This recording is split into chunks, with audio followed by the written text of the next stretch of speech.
die kennen jullie allemaal wel waarschijnlijk van de 120 plus boeken die hij heeft geschreven, geloof ik. Sommige mensen beginnen spontaan te lachen bij de naam Wim Daniels. Dat is wel een goed teken. Ik wil even een rondje maken door de zaal. Ik kijk meteen ook naar Anton. Pelemaas TV is ook hier. Het wordt allemaal live uitgezonden. Gestreamd, zoals dat heet, hè, Anton. Wim Wijnhoven bedient de camera. Hier staat nog een automatische zo achter die pilaar. Die pilaar, daar zitten we aan vast. Die is niet mobiel. Dus sommige mensen hebben misschien moet af en toe een beetje schuiven om te zien wie er aan het woord is. En ik heet ook al van harte welkom de 8 lijsttrekkers. Die staan daar achterin keurig op hun beurt te wachten voor dit 5e debat. Ze hebben er al 4 achter de rug. 5 achter de rug. Dit is het 6e debat. Ze zijn absoluut niet debatmoe. Die meneer is in ieder geval nog scherp genoeg om de tel niet kwijtgeraakt te zijn. Maar ze hebben er ontzettend veel zin in, heb ik net gehoord. Dus fijn dat jullie er allemaal zijn. Het is ook helemaal geen weer natuurlijk om buiten te zijn. Ik wil even vragen, er zitten natuurlijk aanhangers van partijen hier. Misschien al alleen maar. Ik zie ook jong publiek, dat vind ik fijn. Als er 1 vraag is die vanmiddag niet mag ontbreken, mag ik dat eens aan jou vragen? Welke zou dat dan moeten zijn? Wat de partijen gaan doen om meer te bouwen in Venray voor de starters en de jonge mensen. Nou, zo. Die vraag is meteen binnen. Welke vraag zou u graag willen stellen? Of vindt u dat wij moeten stellen? Hoe gaan we extra cultuur toevoegen aan Venray? Nou, dat komt mooi uit, want cultuur is een van de 4 grote thema's waar wij het over gaan hebben vanmiddag. Nog 1 vraag dan vooruit. Wat we gaan doen aan het vertrouwen in de Venrayse politiek. Is er iets mis mee dan? Nou, dat heeft wel een geschiedenisje, ja. Nou, dat gaan we dan ook proberen te vragen vanmiddag. Als we het toch hebben over een nieuwe bestuurscultuur, mag ik jou ook even aankijken? Ja, ik overval iedereen met deze microfoon. Die nieuwe bestuurscultuur, is dat iets belangrijks of wordt dat een beetje overdreven? Nee, dat is zeker belangrijk. Mensen moeten kunnen vertrouwen op wie ze stemmen en op wie hier zit allemaal. En iets zeg maar dat jij ook gaat stemmen. Zeker, ja. Is dat extra belangrijk in deze tijd van, ik noem het maar even, oorlog en oorlogsdreiging? Nou, is altijd belangrijk, maar nu misschien nog wel meer. Ja. Ja. Zijn er ook mensen die van plan zijn om niet te gaan stemmen? Dat vind ik misschien ook nog wel een mooie vraag. Iedereen hier gaat stemmen? Rob van Lieshout, jij gaat ook stemmen? Jazeker. Ja, Stan. Waarom is dat voor jou belangrijk, Rob? Nou ja, waarom is dat belangrijk? Ik vind het belangrijk dat iedereen zijn, haar stem mag laten horen en achteraf dan niet zeggen dat het niet goed is of dat het anders moet. En het is een kleine moeite, het hoort erbij. Dus als je niet stemt, heb je eigenlijk ook minder recht van spreken, is dat wat je bedoelt? Nou, misschien wel. In ieder geval niet wat minder recht om te zeuren. Oké.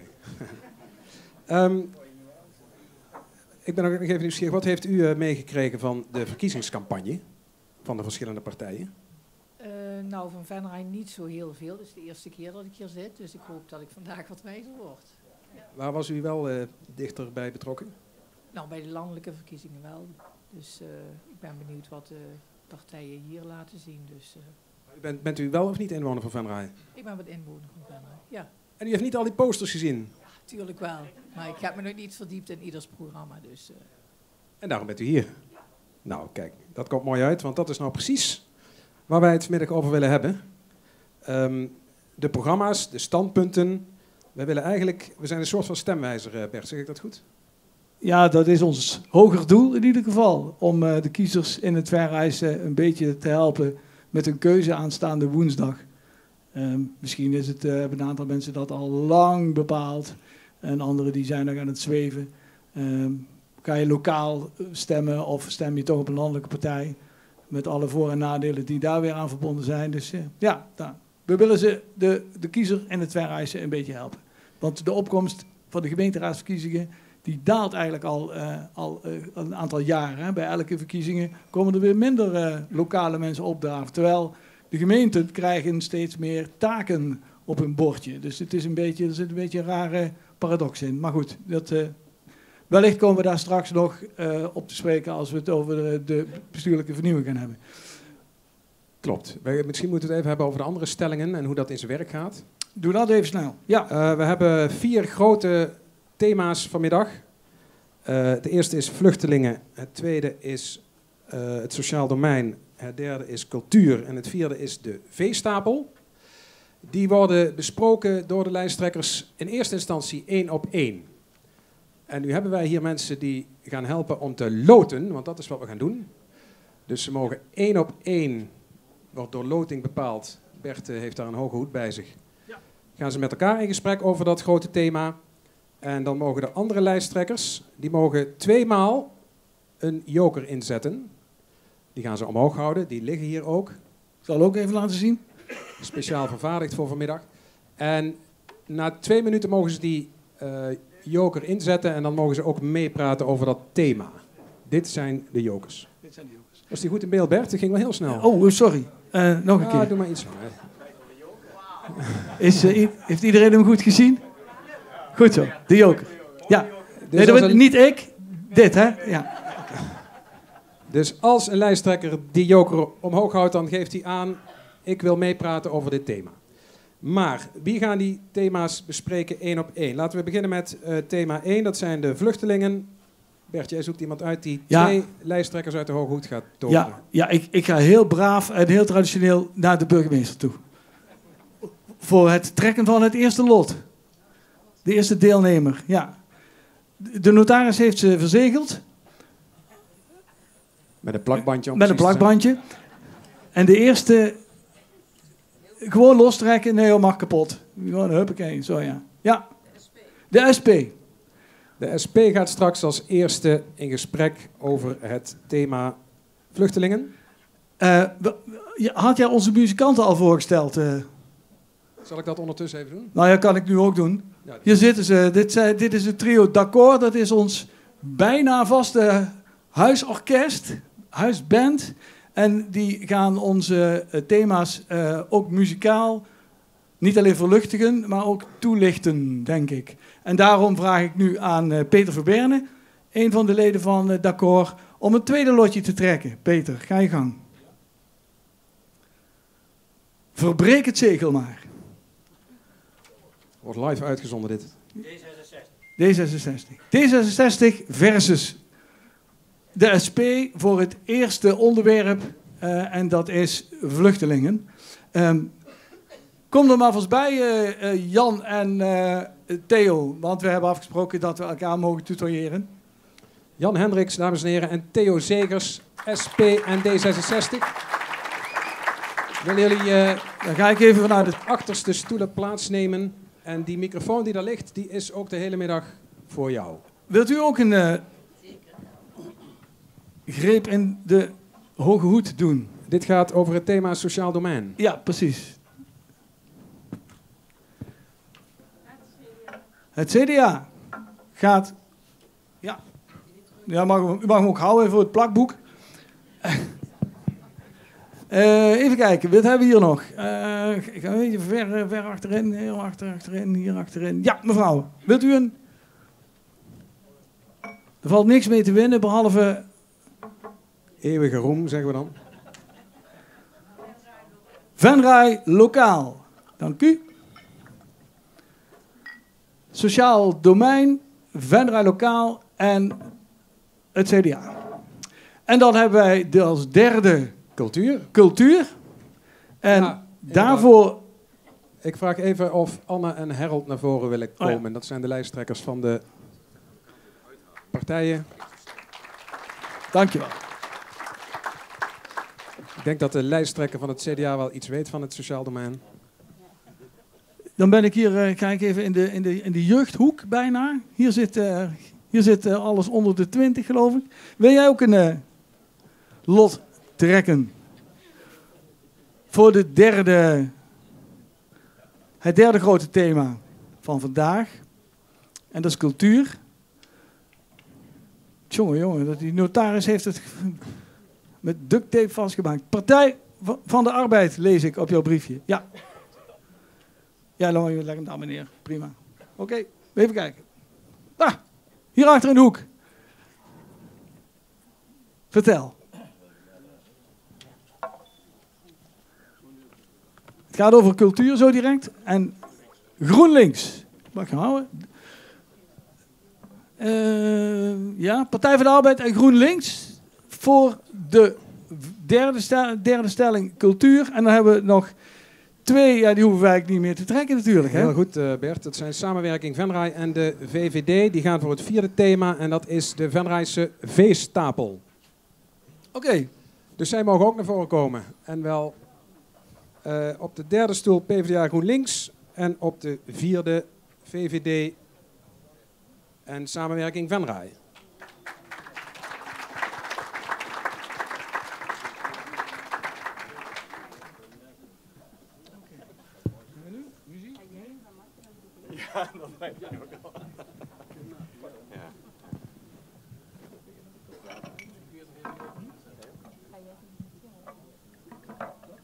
Ik kijk ook even naar de tijd, want we hebben een schema. Ik zeg ook tegen de mensen die achterin staan, die staan nu nog kaarsrecht overeind.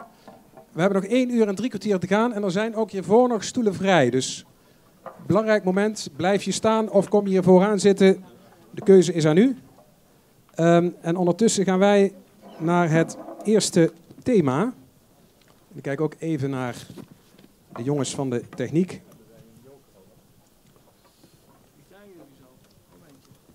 Wat hebben zij al? Jokers. Jokers, ja. De Die gaan we eens even uitdelen. Wij horen alles, hè? Meneer van de VVD heeft het hele programma bij zich. Alleen de foto? Hoezo alleen de foto? Dan weet ik nog wie er bij mij in de partij zit. Nee. Oké. Alsjeblieft. Ja, dat kan ik me voorstellen als je 47 mensen op de lijst hebt staan. Dan hou het overzicht er maar eens in. Het eerste thema, dat gaat, we hebben het kort op het scherm samengevat. Maar de volledige stelling bij dit thema die de lijsttrekkers hebben gekregen, die zal ik vast geven voordat we eerst gaan luisteren, want zo hadden we dat ook aangekondigd, naar de muziek. Eerste thema is vluchtelingen. En de stelling luidt: de nieuwe Venrayse gemeenteraad moet ja zeggen tegen een permanent AZC, ofwel asielzoekerscentrum, want echte vluchtelingen verdienen onze echte steun. Daar staat dus op het scherm ja tegen een permanent AZC. Dat is de stelling. Maar we luisteren eerst naar D'accord. Ja, vluchtelingen. Dat komt, we hebben wat gedobberd, een beetje gezocht in ons repertoire. En we kwamen uit bij het nummer wat we jaren geleden geschreven hebben voor Amnesty International. En dat sloot wel mooi aan bij de huidige tijd en bij dit thema. En de titel is genoemd Amnesty Cry.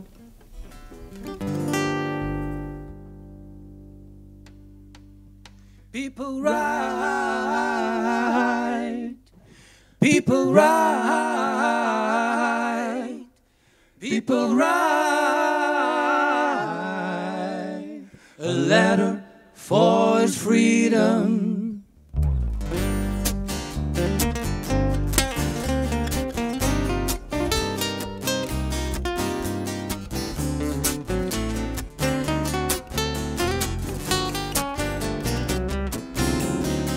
Years ago nothing could go wrong. To him the whole world used to belong. Now he's worrying what it's gonna be. In his cage, locked with a key. Arrested cause he's not the same. For his roots, he's not to blame. What has he done? What is his crime? Is this really the end of the line? He cannot eat, he cannot speak, he may not think, he may not feel. It's his soul they wanna steal. He's creeping round on the ground, he's that question, why? What makes him gonna cry? He cannot eat, he cannot sleep, he may not think, he may not feel. It's his soul they wanna steal.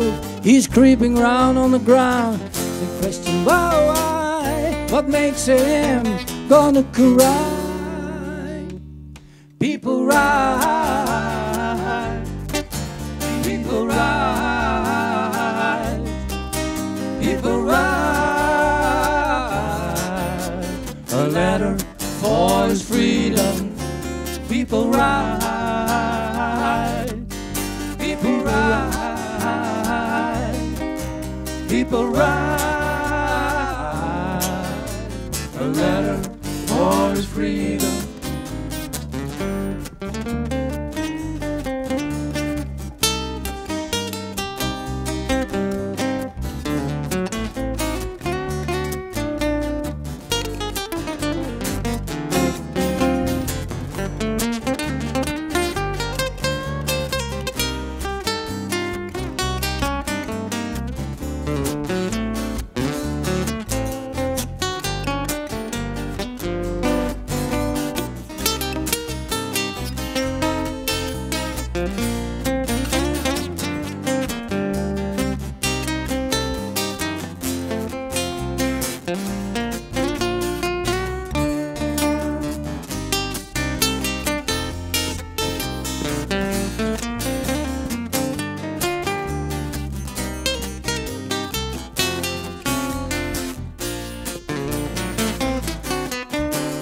Hey, are you still there? Cry for him if you care. Well, a criminal can be made by a Judas kiss betrayed. People ride, people ride, people ride a letter for his freedom. People ride. People ride, people ride a letter for his freedom, a letter for his freedom, a letter for his freedom, a letter. Merci. Dankjewel mannen, dankjewel. Dan gaan we beginnen aan ons eerste grote thema. En uit de Hoge Hoed kwamen de SP, hier rechts van mij, voor jullie links. En aan de linkerkant van mij en voor jullie rechts D66. En Jan kwam als eerste uit de Hoge Hoed, dus ik geef jou als eerste het woord. En zijn er, met nu de vraag, zijn er onder de anderen die een joker willen inzetten bij het thema vluchtelingen? Of jullie wachten nog even af? Geen jokers bij het thema vluchtelingen. Nou, dan is het helemaal aan jullie. Wacht even, Bert. Nog niet, sorry. Na 2 minuten mogen ze hem inzetten, hebben we afgesproken. Dus de eerste 2 minuten mogen ze iedereen nog in het ongewisse laten. Oh. En daarna kunnen ze hem inzetten. Foutje in de regie.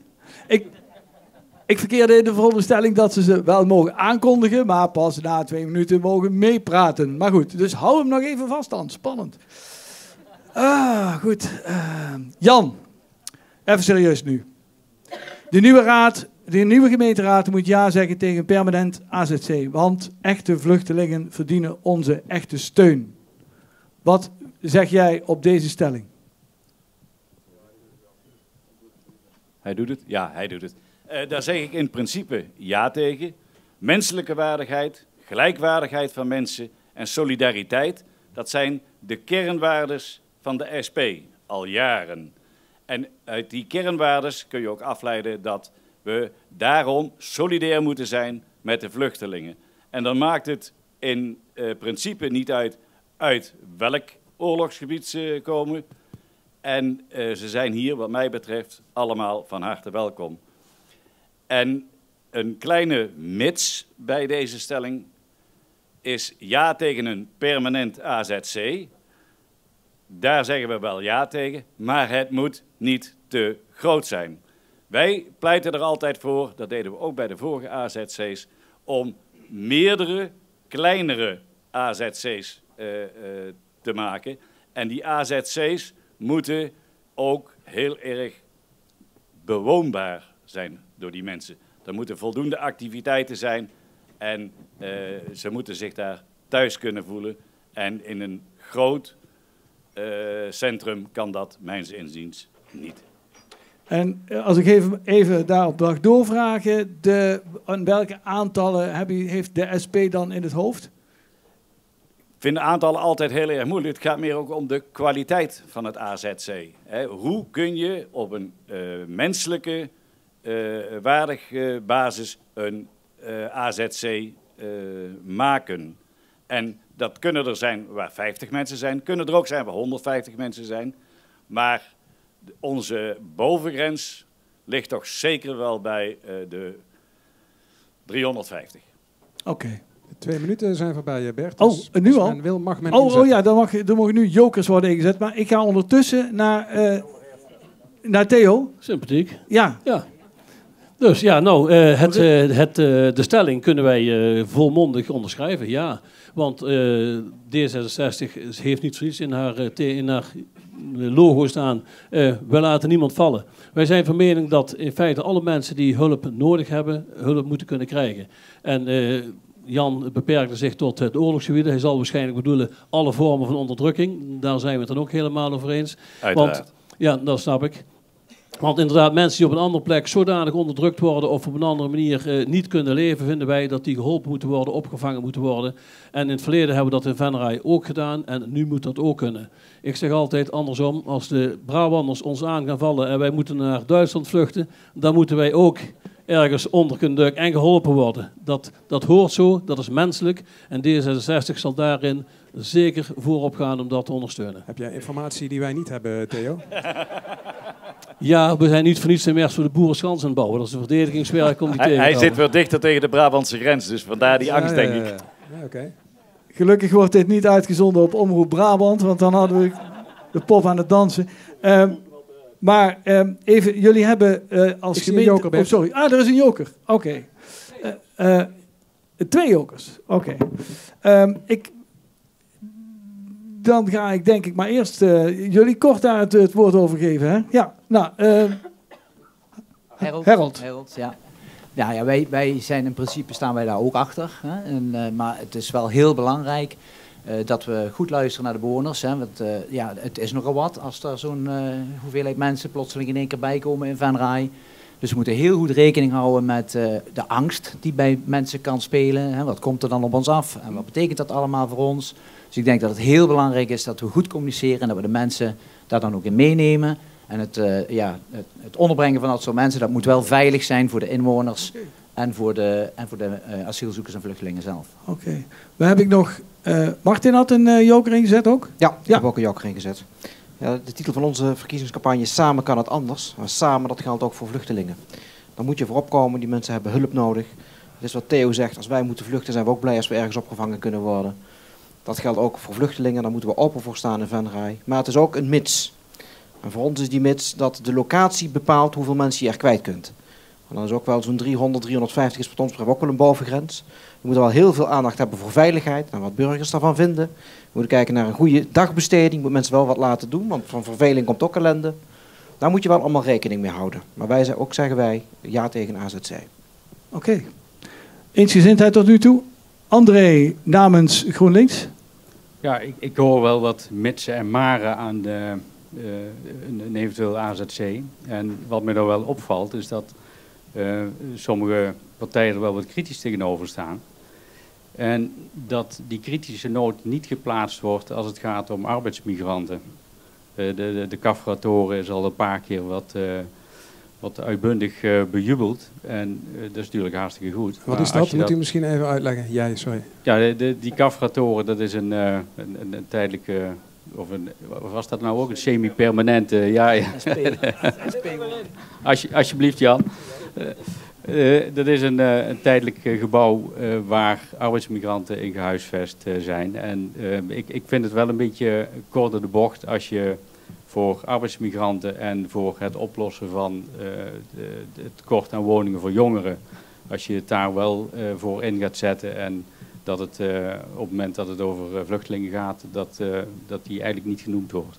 Wat mij betreft mag dat allemaal. Mag ik daar even op reageren? Ja, uiteraard, natuurlijk. maar de stelling is nu over een permanent AZC.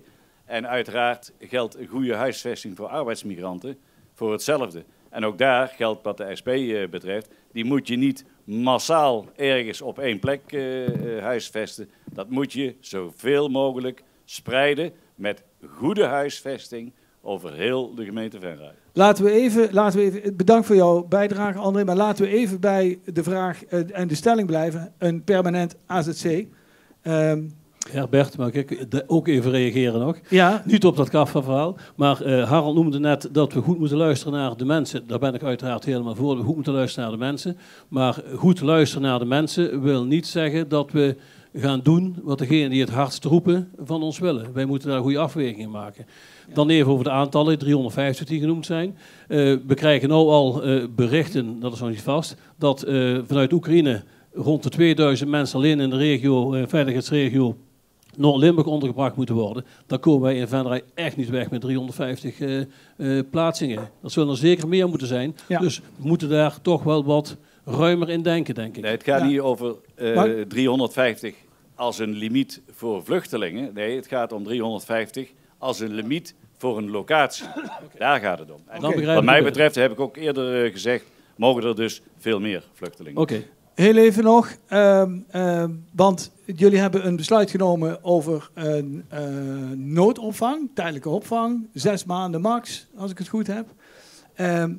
En jullie hebben over een permanent AZC als raad nog geen besluit genomen. Dat wordt over de verkiezingen heen geteeld, heb ik begrepen. Maar wat mij wel opviel was dat aan dat permanente AZC, jullie hebben nu een aantal is er genoemd, met name, locatie is belangrijk. Wat mij opviel was dat jullie wel heel erg veel voorwaarden stellen aan een permanent AZC. Zijn dat realistische voorwaarden? Kan het COA daar überhaupt aan voldoen? Ja, daar zullen ze, wat mij betreft, aan moeten gaan voldoen. Wat dat betreft hebben wij hier in Venray de regie in handen. En kun je dat niet alleen maar aan het COA overlaten. Daar zijn wij als bestuurders van de gemeente Venray, als gekozen volksvertegenwoordigers, daar staan wij voor aan de lat. En daarvoor moeten wij goed nadenken van wat we willen. En dan gaat het er vooral om, wat mij betreft, dat het ook goede huisvesting is voor die mensen. Helder. Ik heb nog ruimte voor een laatste opmerking. Harold? Ja, het moet ruimtelijk inpassen natuurlijk. Ja, en het allerbelangrijkste is de veiligheid van de inwoners, van onze inwoners en van de asielzoekers. Dus we moeten... van de vluchtelingen, ja. Dus dat is denk ik het allerbelangrijkste. Want de reden waarom mensen, tenminste als ik dat even voor mezelf spreek, is een asielzoekerscentrum. Maar ja, we kennen de verhalen uit Overloon. Dus er zit angst bij de mensen. Nou, en die moeten we wegnemen. Het heeft zijn zwarte kantjes, maar het heeft ook hele mooie kantjes. Want er zijn ook succesverhalen. En meestal horen we de negatieve verhalen. Maar dat is natuurlijk prachtig om mensen die in nood zijn te kunnen helpen. En de blijdschap en de dankbaarheid van die mensen, die zouden we misschien eens wat vaker naar buiten moeten brengen. Om dat te laten zien wat dat met die mensen doet. Martin nog, en dan sluit ik af. Ja, voorwaarden zijn er ook om het draagvlak te creëren in de samenleving. Die zorgen die mensen hebben over een AZC, dan moet je kijken of je er oplossingen voor kunt bieden. En ik denk dat de voorwaarden die we stellen, dat oplossingsrichtingen zijn om angst weg te halen. En om draagvlak te kunnen creëren. Mag ik dan afrondend concluderen dat vluchtelingen ook permanent hier welkom zijn in Venray, mits het past qua locatie, mits de aantallen niet te groot zijn en mits aan een aantal voorwaarden... Sorry? Nou, ik wil hem wel afronden, Bert. Iemand zo doen, dus. Ik vind het... Nee. Ja, dan moet je je mond houden, Wim. Sorry. De cliffhanger is hier volgens mij, Anne, jij had ook geen joker ingezet, of wel? Dat CDA en VVD, ik wijs er even op, zich hier niet over hebben uitgelaten. Dus dat is dan wel spannend voor na de gemeenteraadsverkiezingen. Ja. En als het niet doorgaat, dan weten we ook waar het aan ligt. Ook geen joker inzetten is een signaal afgeven. Ja. Kan niet mogelijk met 2 inzetten. Bert, we gaan naar de volgende stelling. En dat is een kleintje. Dank jullie wel voor deze bijdrage. Wij gaan naar het kleine thema. Het eerste kleine thema. Ik kijk weer even naar de techniek. We hebben even tijd nodig om op het scherm de juiste stelling tevoorschijn te toveren. Ik zal hem vast even voorlezen. Het gaat over DC's. Dat zijn distributiecentra. Dus dat zijn plekken waar grote bedrijven heel veel spullen opslaan.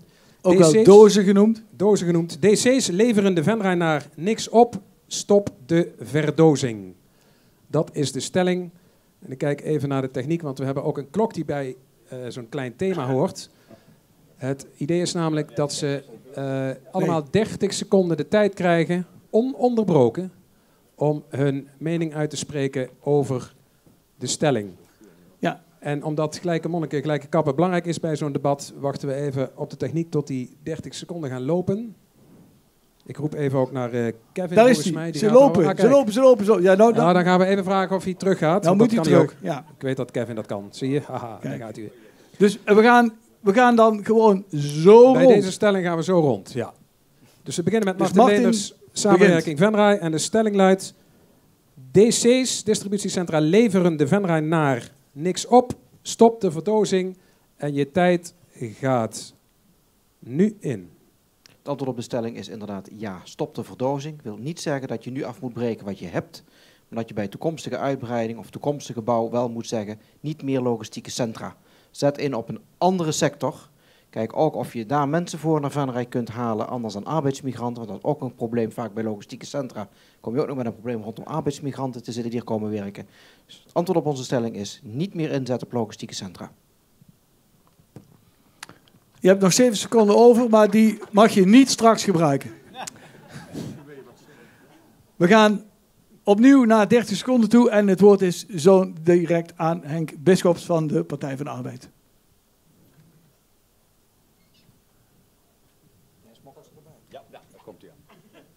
Daar is die dan.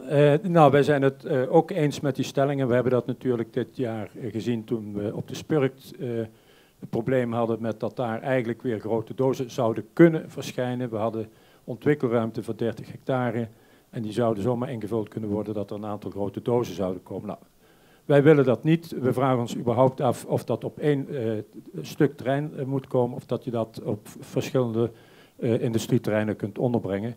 En ik ben het met Martin eens. We moeten ook kijken of we überhaupt werknemers hebben die daarin kunnen werken. Precies op 0. Harold mag nog even wachten tot het scherm weer verschijnt. Zelden zo ingespannen naar een zwart scherm zitten kijken. Dat is vanmiddag, moet ik zeggen. Maar. Nou ja, wij zijn ook niet blij met die dozen. Maar van de andere kant denk ik dat we ook een beetje naar onszelf moeten kijken. Hè. We willen allemaal die pakketjes en producten bestellen ver weg. Dus die moeten allemaal aangeleverd worden. Dus ik zou eigenlijk graag een oproep willen doen dat als we allemaal van die dozen af willen, dat we dan lokaal weer gaan kopen. Gewoon lekker naar buiten, op de fiets, hier naar het winkelcentrum toe en hier je spullen gaan kopen. En niet thuis in je luie stoel blijven zitten om die dingen te bestellen. Dus, en dan denk ik inderdaad, sluit ik me bij de vorige sprekers aan, laten we ons inzetten op datgene wat Venray aan het werk zet. En ik wou graag een oproep doen voor het DNA van Venray, namelijk de psychiatrie, de geestelijke gezondheidszorg, dat we dat weer op de kaart zetten.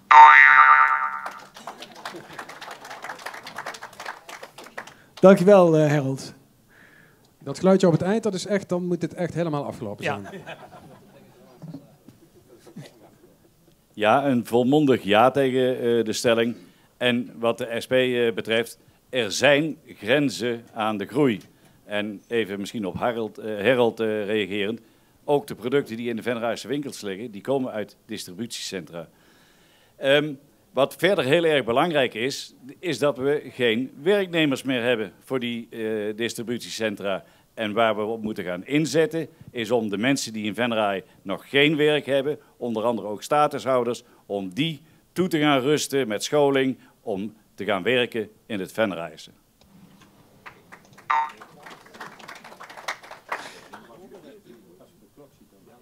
Met de timing van de SP is in ieder geval niks mis. Het woord is nu aan Theo Zegers. Ja, het wordt natuurlijk een beetje eentonig. Ook wij zijn niet gelukkig met die verdozing, want het heeft heel grote invloed op het landschap, wat verder toch nog steeds mooi is.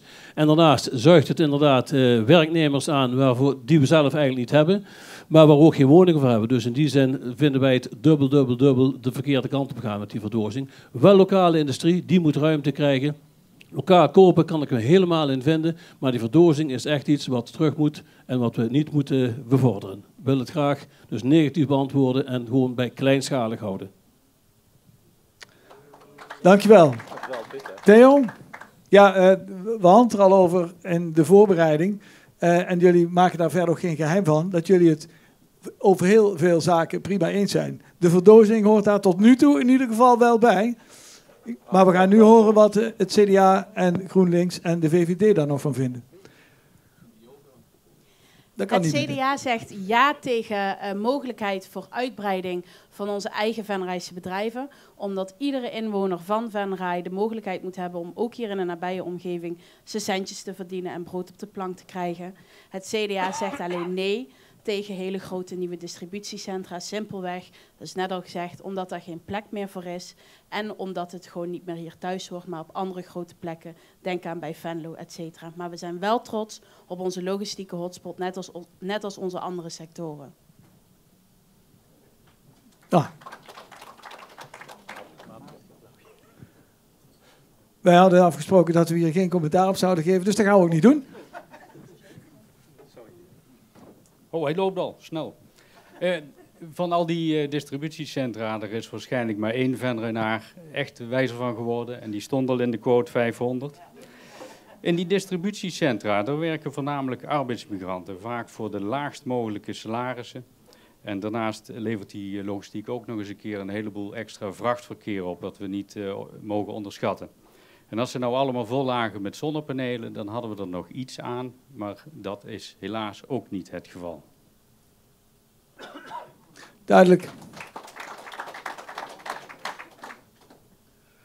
Als het scherm weer op 30 springt, dan is het woord aan de laatste deelnemer in dit kleine thema. Wim de Schrijver van de Volkspartij voor Vrijheid en Democratie.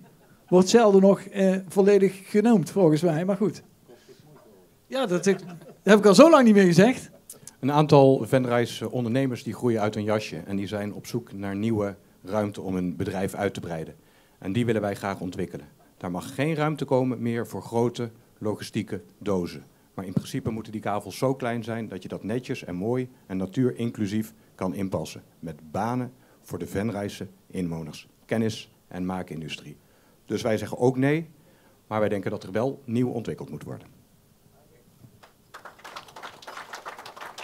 Dat was het eerste kleine thema, dames en heren. Zoals Bert al vertelde aan het begin, hebben wij bij Scheid Draait Door een tamelijk vast format.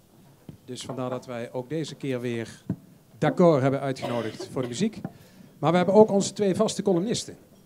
En die eerste met name die behoeft enige introductie, of een korte toelichting. We hebben namelijk wel discussie gehad binnen de organisatie over de vraag of wij Rob Poels, want daar heb ik het over, of we die weer moesten uitnodigen. Hij heeft de eerste 3 edities een column uitgesproken. Dat vonden wij erg goed gelukt.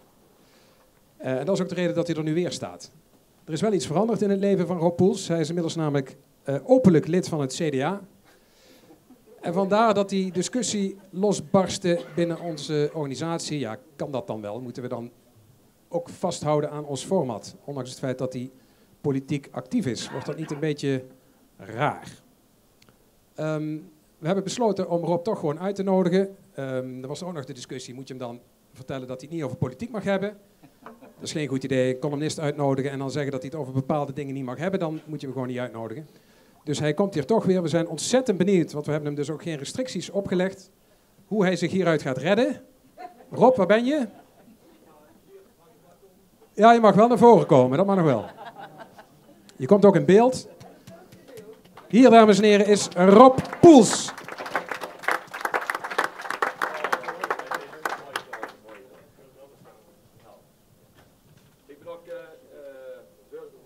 Wil je een microfoon, Rob? Dat is misschien wel makkelijk.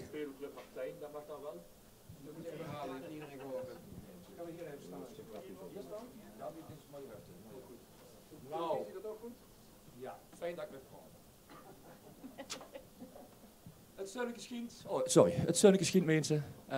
De corona is een heel eind voorbij. En nu moeten we de wereld gaan redden van een oorlog. De wereld staat in brand. En wij in Rooi hebben het over bestuurlijke vernieuwing, scheve stoeptegels en minder verkens, kiepen en houtkachels. Waar blijft het politieke vuurwerk in Rooi?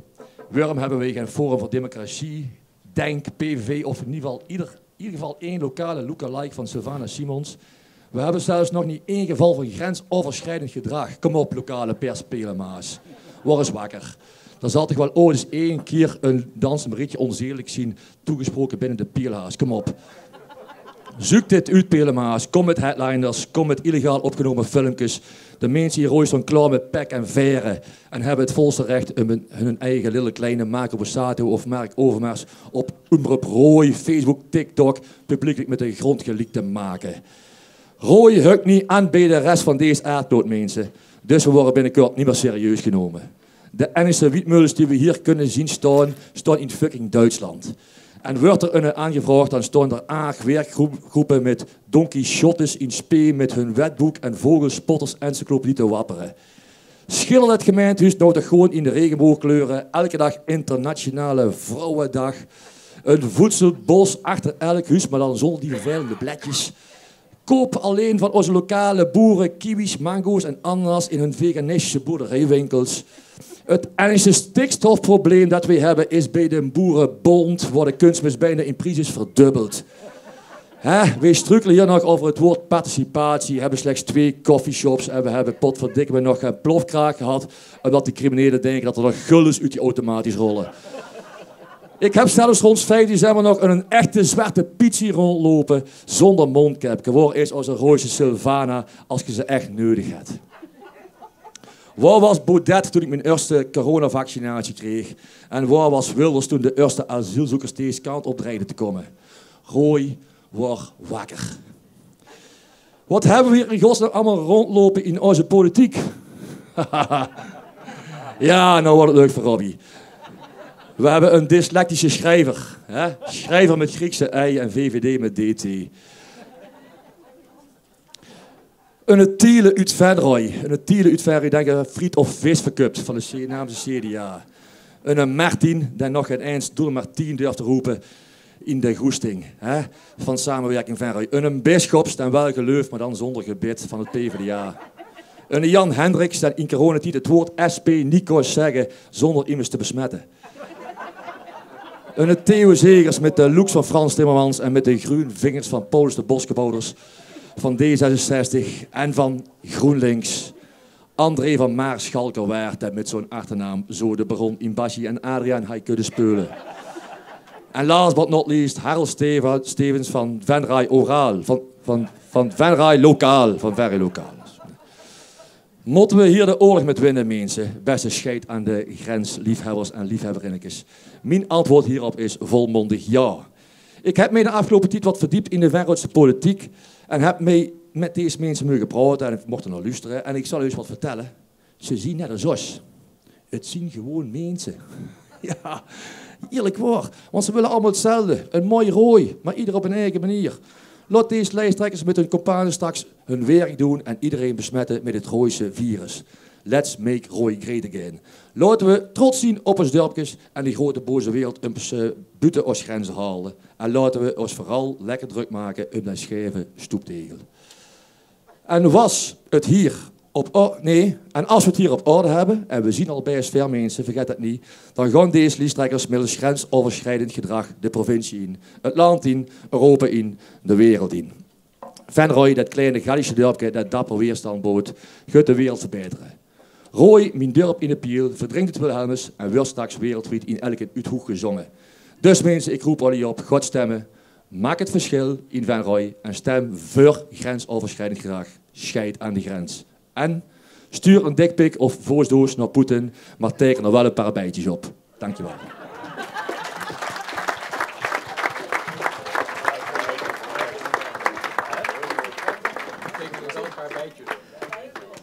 Dankjewel, Rob.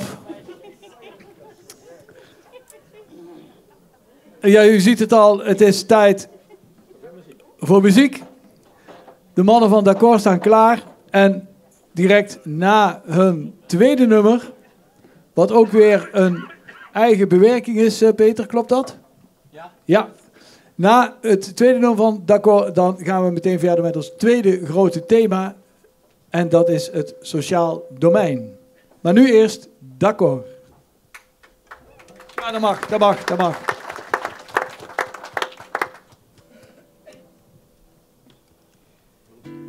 Ja.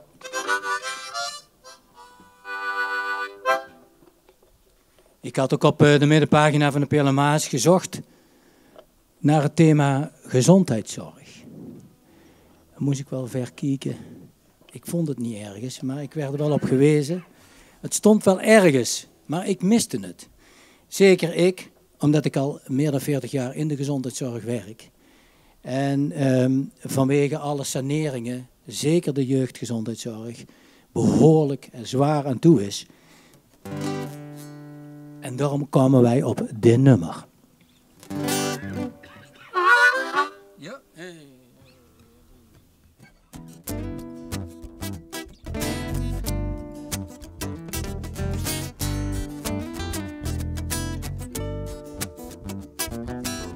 Jantje was aan het wandelen op het Leidseplein. Toen vond je een Rijksdaalder, dat is 2,50 en dat vond hij fijn.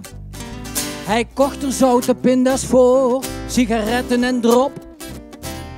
Kortom in no time waren al zijn centen op. Maar hij werd geschaduwd door een boadier. Die zei tegen Jantje: hey, kom jij maar eens hier. Ik weet niet of je het weet, maar Rijksdaalders op straat zijn verloren goederen en behoren aan de staat.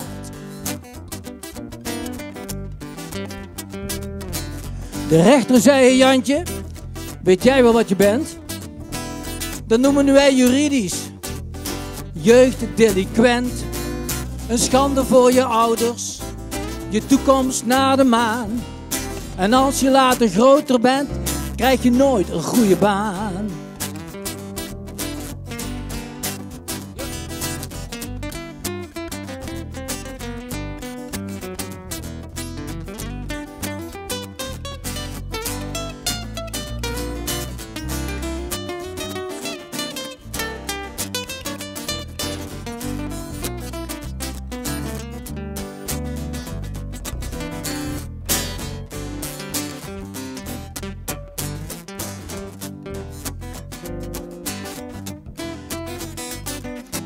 Stik maar zijn Jantje met die koude kak. Ma zit de bord op en pa zit in de bak. En wat er die ervan zeggen, dat lap ik aan mijn schoen. En als ik later groter ben, zorg ik zelf wel voor mijn poen. Toen haalde me er een heel stel psychologen bij. Die vonden hem gevaarlijk voor de maatschappij. Vandaag een Rijksdaalder en morgen een kluis. Hupsakee de baaiers in en weg met dat gespuis. Op zijn verjaardag zat Jantje in de cel. Er kwam geen visite, maar cadeautjes kreeg hij wel. Ma stuurde hem een ijzerzaag en pa stuurde hem een boor. Daar gaat hij dan, zei Jantje, er ging er vandoor.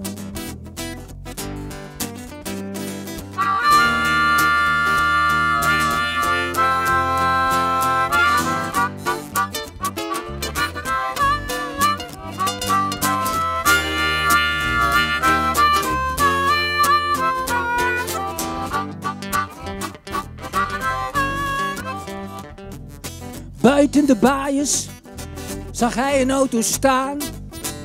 Die leen ik maar, zei Jantje. Zo gezegd, zo gedaan.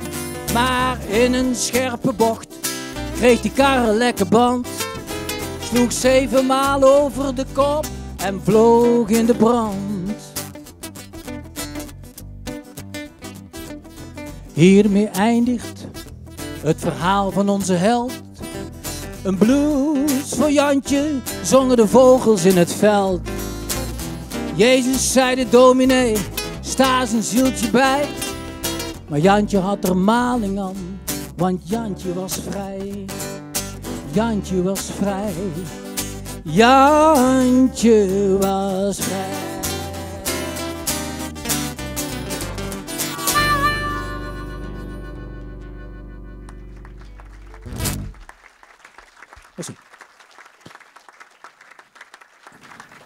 Dankjewel, d'accord, met het funky blues voor Jantje.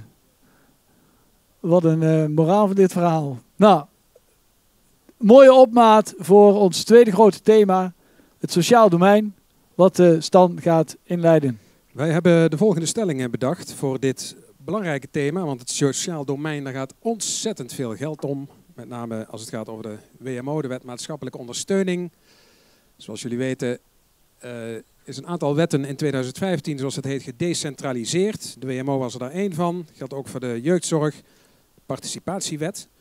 De stelling luidt: de Venraayse burger is er niks mee opgeschoten dat de gemeente sinds 2015 verantwoordelijk is voor het sociaal domein. Nog een keer.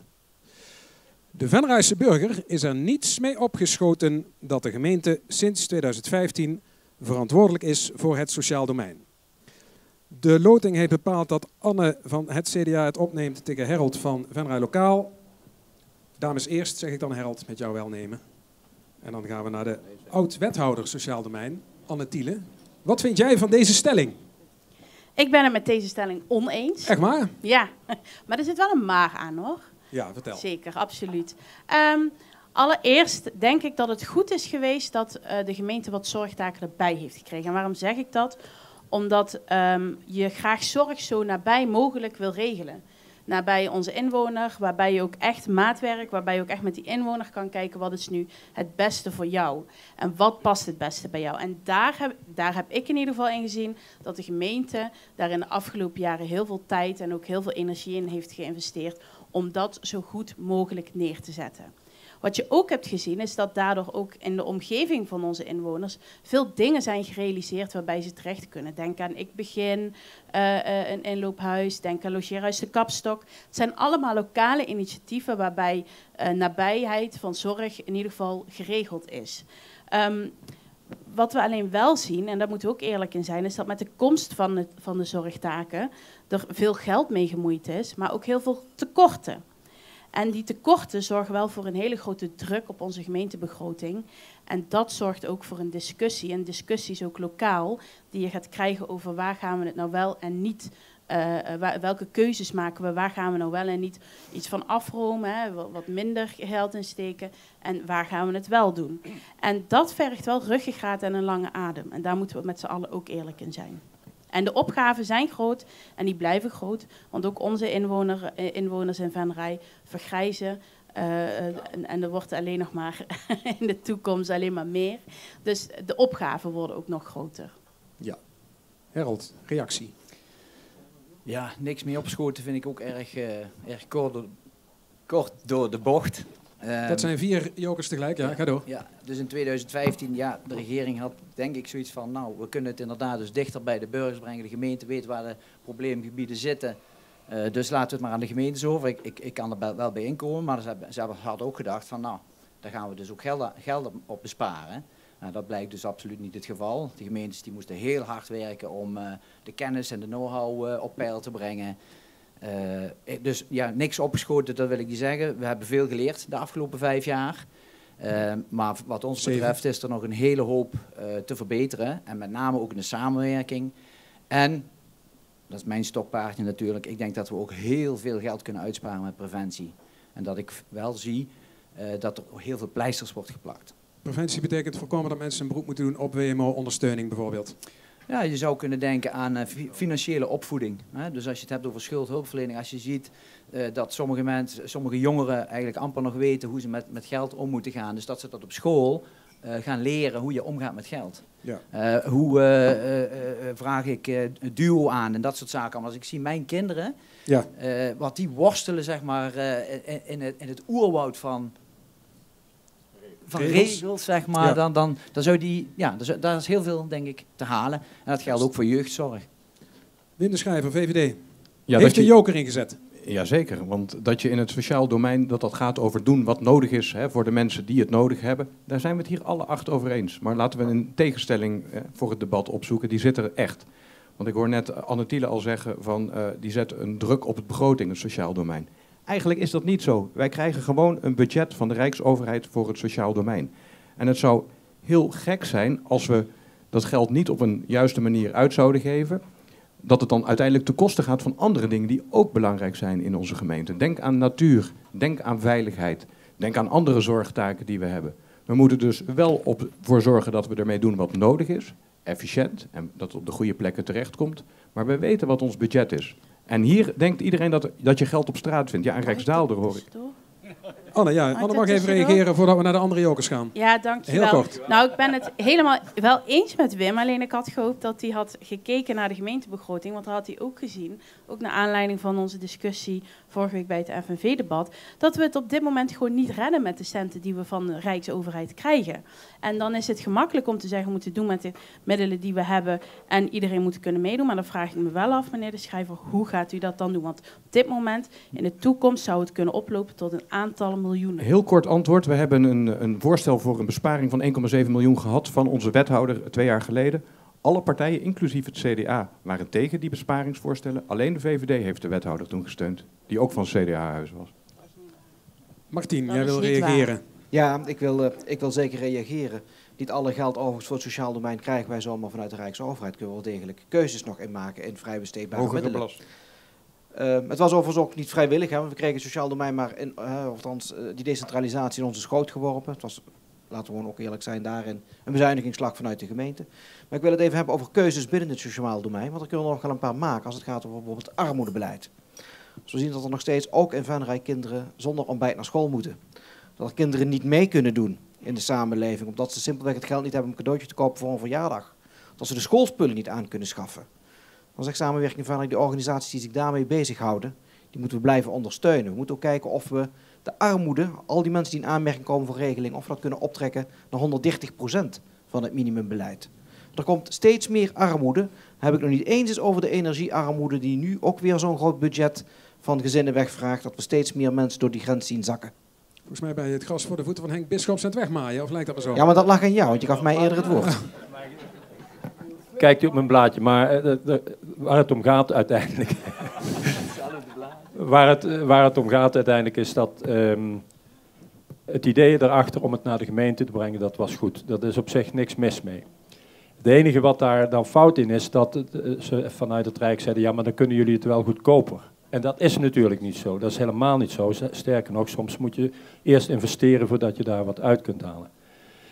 En dat betekent dus dat we eigenlijk jaarlijks bijna daar geld op tekort komen. En dat is voorspelbaar. Alleen krijgen we pas in mei of in september te horen bij de circulaires of we het geld ook wel krijgen wat we verwachten dat we zouden krijgen. Of dat we misschien wat meer krijgen, wat bijvoorbeeld dit jaar het geval is geweest. Dus dat is een heel onvoorspelbaar iets.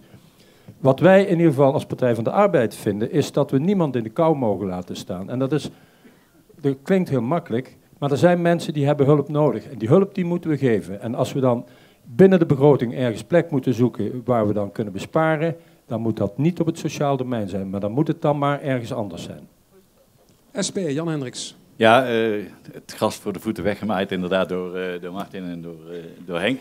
Dat klopt. Armoedebestrijding is een van onze speerpunten. Maar daar is al wat dat betreft voldoende over gezegd. Iedereen moet mee kunnen doen. Dat is heel belangrijk. En we moeten het met het geld doen wat we krijgen. En dat heb ik al heel vaak gezegd. Er zijn gemeentes in Nederland die wel met het geld toekomen. En hoe doen ze dat? Dat doen ze door de zorg op een andere manier in te kopen. De hele marktwerking zou je uit de zorg moeten halen. En daar zeg ik er maar heel eerlijk bij, het zijn wel gemeentes waar SP-wethouders aan de macht zijn voor het sociale domein. Dus wat dat betreft, het kan wel. Hij preekt voor eigen parochie en dat mag. Anne Thiele, iets over die 1,7 miljoen misschien? Ja, nog? maar ook nog even, in die SP-gemeenten die krijgen ook de meeste centen van het Rijk. Maar goed. Maar, ze gaan er alleen beter mee om. Maar, ze houden geld over. Heel even terugkomen. Kijk, het liefste, al wat er aan de overkant wordt gezegd, hè, van het is goed om dit te doen en iedereen moet krijgen waar hij recht op heeft. Het liefste zou ik dat ook keihard roepen. Maar willen we de zorg betaalbaar en toegankelijk houden, ook voor de komende generaties die eraan zitten te komen, moeten we wel kijken hoe we er zo goed mogelijk mee omgaan. En wij vinden het dan in ieder geval niet fair dat je bijvoorbeeld je OZB zou moeten volgen of er meer geld naar het sociaal domein gaat, En dat je inwoners OZB laat betalen om vervolgens zorg te gaan verlenen aan inwoners die het gerust zelf kunnen betalen. Dus dat zijn allemaal van die dingen waarbij je wel kritisch moet zijn op hoe je met je zorg omgaat. Nou ben ik even nieuwsgierig wat de VVD daarvan vindt. Ja, dat laatste stuk zijn we het gewoon mee eens. Ja, dus wie het zelf kan betalen, die moet het ook doen. Kijk, er is een stukje wat door de gemeentes gefaciliteerd wordt. Dat wordt door de gemeentes gedaan. Als mensen echt iets niet kunnen krijgen, dan zegt de VVD vanuit het basisprincipe sociale rechtvaardigheid en gelijkwaardigheid. Daar moet je voor zijn voor die mensen. Ja, dat is heel simpel, staat gewoon in onze kernwaarden. Wat vindt u ervan dat mensen die geld zat hebben toch een beroep doen op het abonnementstarief, namelijk €19 per maand voor heel veel hulp en ondersteuning, terwijl ze het eigenlijk best zelf kunnen betalen? Ja, kijk, dat is een landelijk thema, hè? Ja. Maar dan mag je natuurlijk aan mij vragen wat je daarvan vindt. Je richt het op verschillende manieren in. Ik denk dat er altijd voor- en nadelen aan systemen zitten. Hier zit een nadeel aan, dat vergroot je nu terecht. Maar dat is iets waar wij nu in de gemeente niks aan kunnen... Maar moeten we daar niet gewoon meer kijken naar het inkomen? In hoeverre mensen daarvoor een aanmerking komen, voor die goedkope ondersteuning? Ga je me nu landelijke politieke antwoorden laten geven? Wat zou jij vinden voor hier in Venray? Nee, in Venray doen we het met de tools die we gekregen hebben vanuit de landelijke overheid. Dus wij volgen de regeltjes van landelijk. Als je landelijk dat wil veranderen, dan moet je landelijk stemmen. Anne, laatste opmerking van Anne. Dan gaan we weer naar want, de overkant. Het abonnementstarief is inderdaad een systeem waar... dat mag je wel willen inkomensafhankelijk maken, maar dat gaat niet.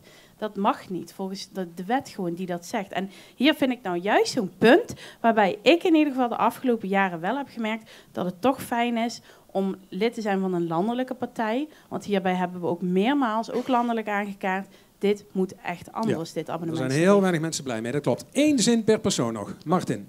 Ja, ik wilde dan vragen aan Anne, wat heeft dat dan opgeleverd, uw landelijke lobby? Want we zitten nog steeds met het abonnementstarief. Nog niks, komt in het volgende kabinet. Henk. 1 zin. Ja, 1 zin met heel veel komma's dan, of dat mag ook niet. Nee. 1 komma. Nee. Ik ben het ermee eens wat er net gezegd is. We moeten er vanaf dat mensen die het prima zelf kunnen betalen, dat ze toch van dat abonnementstarief gebruik kunnen maken. En wij kunnen dat in ieder geval hier vinden. En dat betekent ook dat wij ervoor kunnen zorgen, niet alleen de landelijke partijen, maar alle partijen, dat we daar actie op uitvoeren om ook in Den Haag daarvoor te lobbyen. Oké, en dan hadden we nog 1 zin, ja? Ik denk dat we veel kunnen leren van gemeentes die wel uitkomen met de budgetten van het sociaal domein. En als ik dat zie, die zetten in op preventie. Punt. Ja, tot slot. De VVD vragen waarom dat ze niet meegaan in het voorstel om naar 130% van het minimuminkomen te gaan. Dat is heel halve zin. Ja.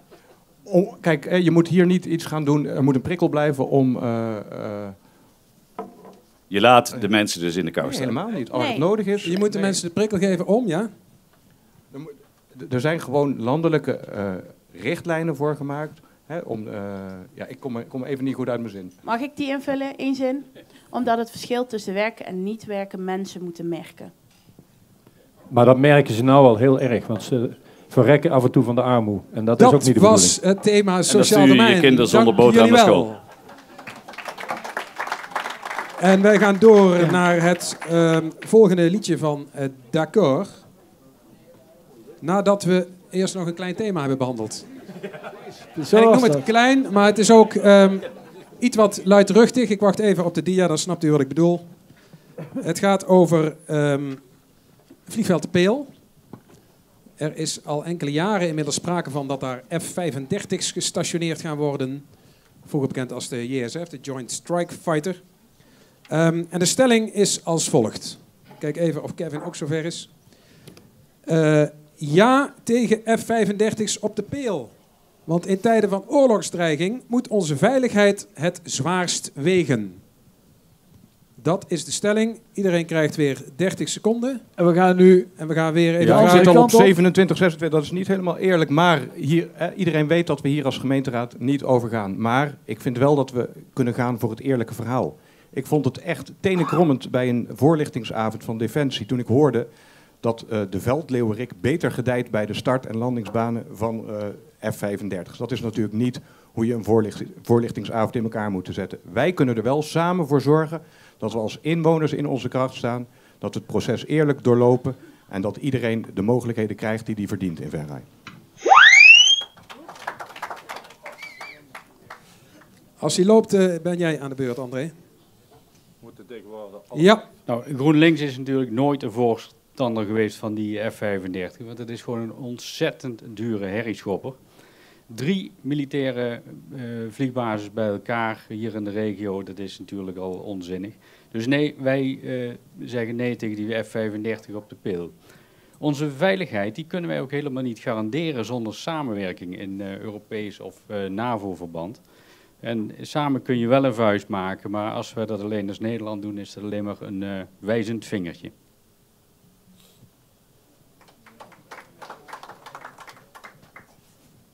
Als hij loopt, ben jij, Anne? Ja, dit thema laat mij in ieder geval een beetje in een spagaat zitten als mens en als volksvertegenwoordiger. Want als volksvertegenwoordiger wil ik deze herrie niet in Venray, wil ik die overlast niet in Venray, ook niet voor de inwoners. Maar tegelijkertijd zien we ook de beelden in Oekraïne en zien we ook dat defensie en veiligheid van heel groot belang is, zeker nu. Wij vinden wel, we gaan er niet over, uiteindelijk beslist het Rijk. En als het Rijk beslist dat het hier door moet gaan, vinden wij dat er keiharde afspraken gemaakt moeten worden over wat, wanneer en hoe vaak.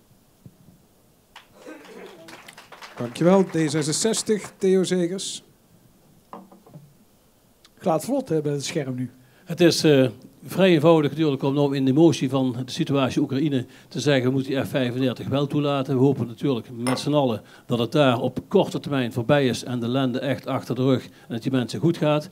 Maar de F-35 op de peel, daar hebben wij nog 30, 40, 50 jaar last van. Onze kinderen ook nog.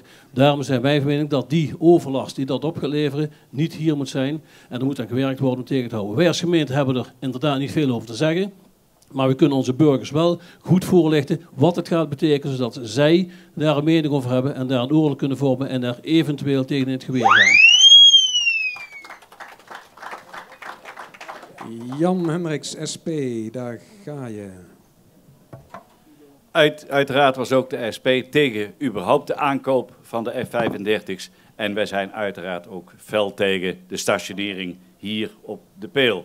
En je kunt van mij aannemen, het verzet wat daartegen gaat komen, daar zullen wij ons volledig bij aansluiten. Dat is buiten de gemeenteraad, dat klopt, maar wij zijn een politieke partij en wij zullen ons daar hard voor maken. En wat mij betreft gaan die F-35's naar de Oekraïne. Gratis. Harold, Venray Lokaal. Ja, helaas is het in onze wereld altijd wel ergens oorlog. Dus het argument van dat het nou oorlog is in de Oekraïne, mogen die vliegtuigen hier in één keer wel komen, dat gaat voor ons niet op. Wij zijn geen ja-knikkers, dus als het doorgaat, het Rijk beslist dat het hier komt, we zullen in eerste instantie alles doen om ons daar tegen te verzetten. En als we ons niet tegen kunnen zetten, gaan we er alles aan doen om zoveel mogelijk de overlast te beperken voor de mensen en voor de omwonenden.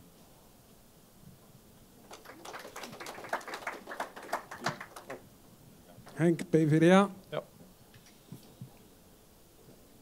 Ik kan wel vast beginnen. Ja. Nou, we zijn uiteraard ook tegen deze stelling, dat hebben we al vaker uitgedragen. Dus echt verleidelijk om juist in deze situatie dan maar te zeggen, oké, dan doe dan nu maar wel. Maar zo werkt het natuurlijk niet. Je moet ook op de lange termijn kijken en dat heeft Theo eigenlijk ook al gezegd. De veiligheid is belangrijk, maar we moeten naar de gevolgen kijken.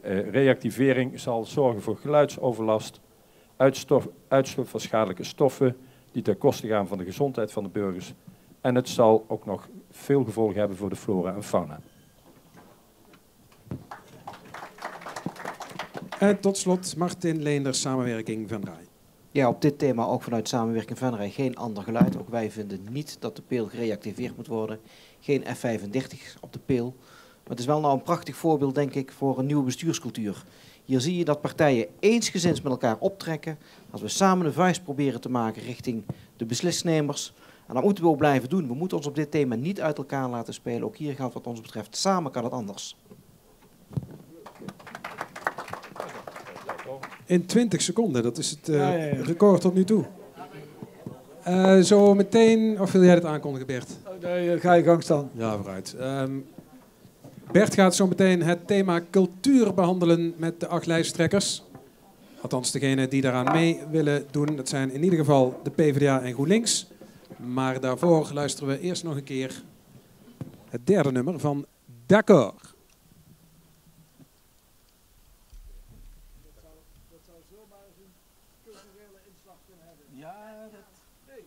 De batterij is leeg, denk ik.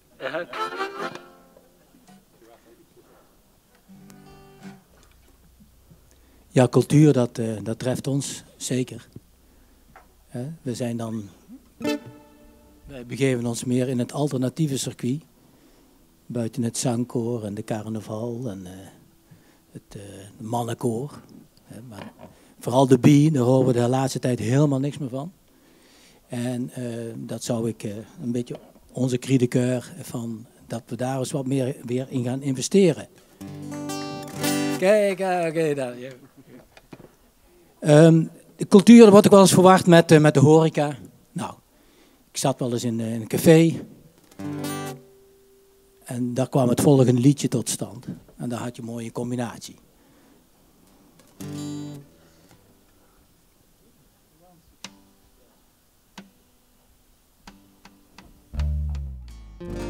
S'avonds erop uit, getrokken door het geluid. Luisteren naar de jazz in Harry zijn tent. En ik weet, het duurt niet lang, hoor ik weer die zang. Weet je eigenlijk wel hoe fantastisch dat je bent? In een sentimentele waas wil ik me gedragen als een dwaas, met immers die zich ook in de wolken wenst. Schuif mijn kruk een stukje terug en groet dan schuchter vlug. Weet je eigenlijk wel hoe fantastisch dat je bent? Ik heb nooit begrepen hoe dat ik het aan moet leggen. En voor sommigen zijn muziek niet zoveel. Maar zo anders is het voor mij. En hopelijk begrijpt gij dat het mij duidelijk maakt hoe ik me voel. Soms gebeurt het snel, of op het lijst net nog wel. Ik zie het allemaal gebeuren in Harry zijn tent. En kan het net begonnen zijn, het blieft hetzelfde refrein. Weet ik eigenlijk wel hoe fantastisch dat je bent?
Nooit begrepen hoe dat ik het aan moet leggen. En voor sommigen zijn muziek niet zoveel. Maar zo anders is dat voor mij. En hopelijk begrijpt gij dat het mij duidelijk maakt hoe ik me voel. En soms gebeurt het snel, of op het lijst net nog wel. Ik zie het allemaal gebeuren in Harry's tent. En kan het net begonnen zijn, het blie hetzelfde refrein. Weet ik eigenlijk wel hoe fantastisch dat je bent. Weet ik eigenlijk wel hoe fantastisch dat je bent. Weet ik eigenlijk wel hoe fantastisch dat je bent.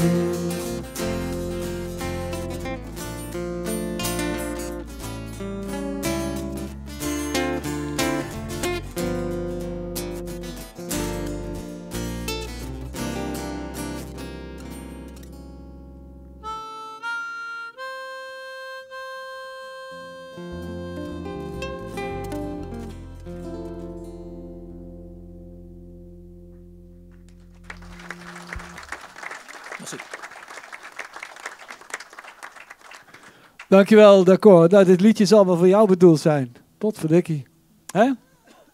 Nou, voor jou dan, Bert. Dank. Dan gaan we snel verder, want voordat ik ga blozen. Het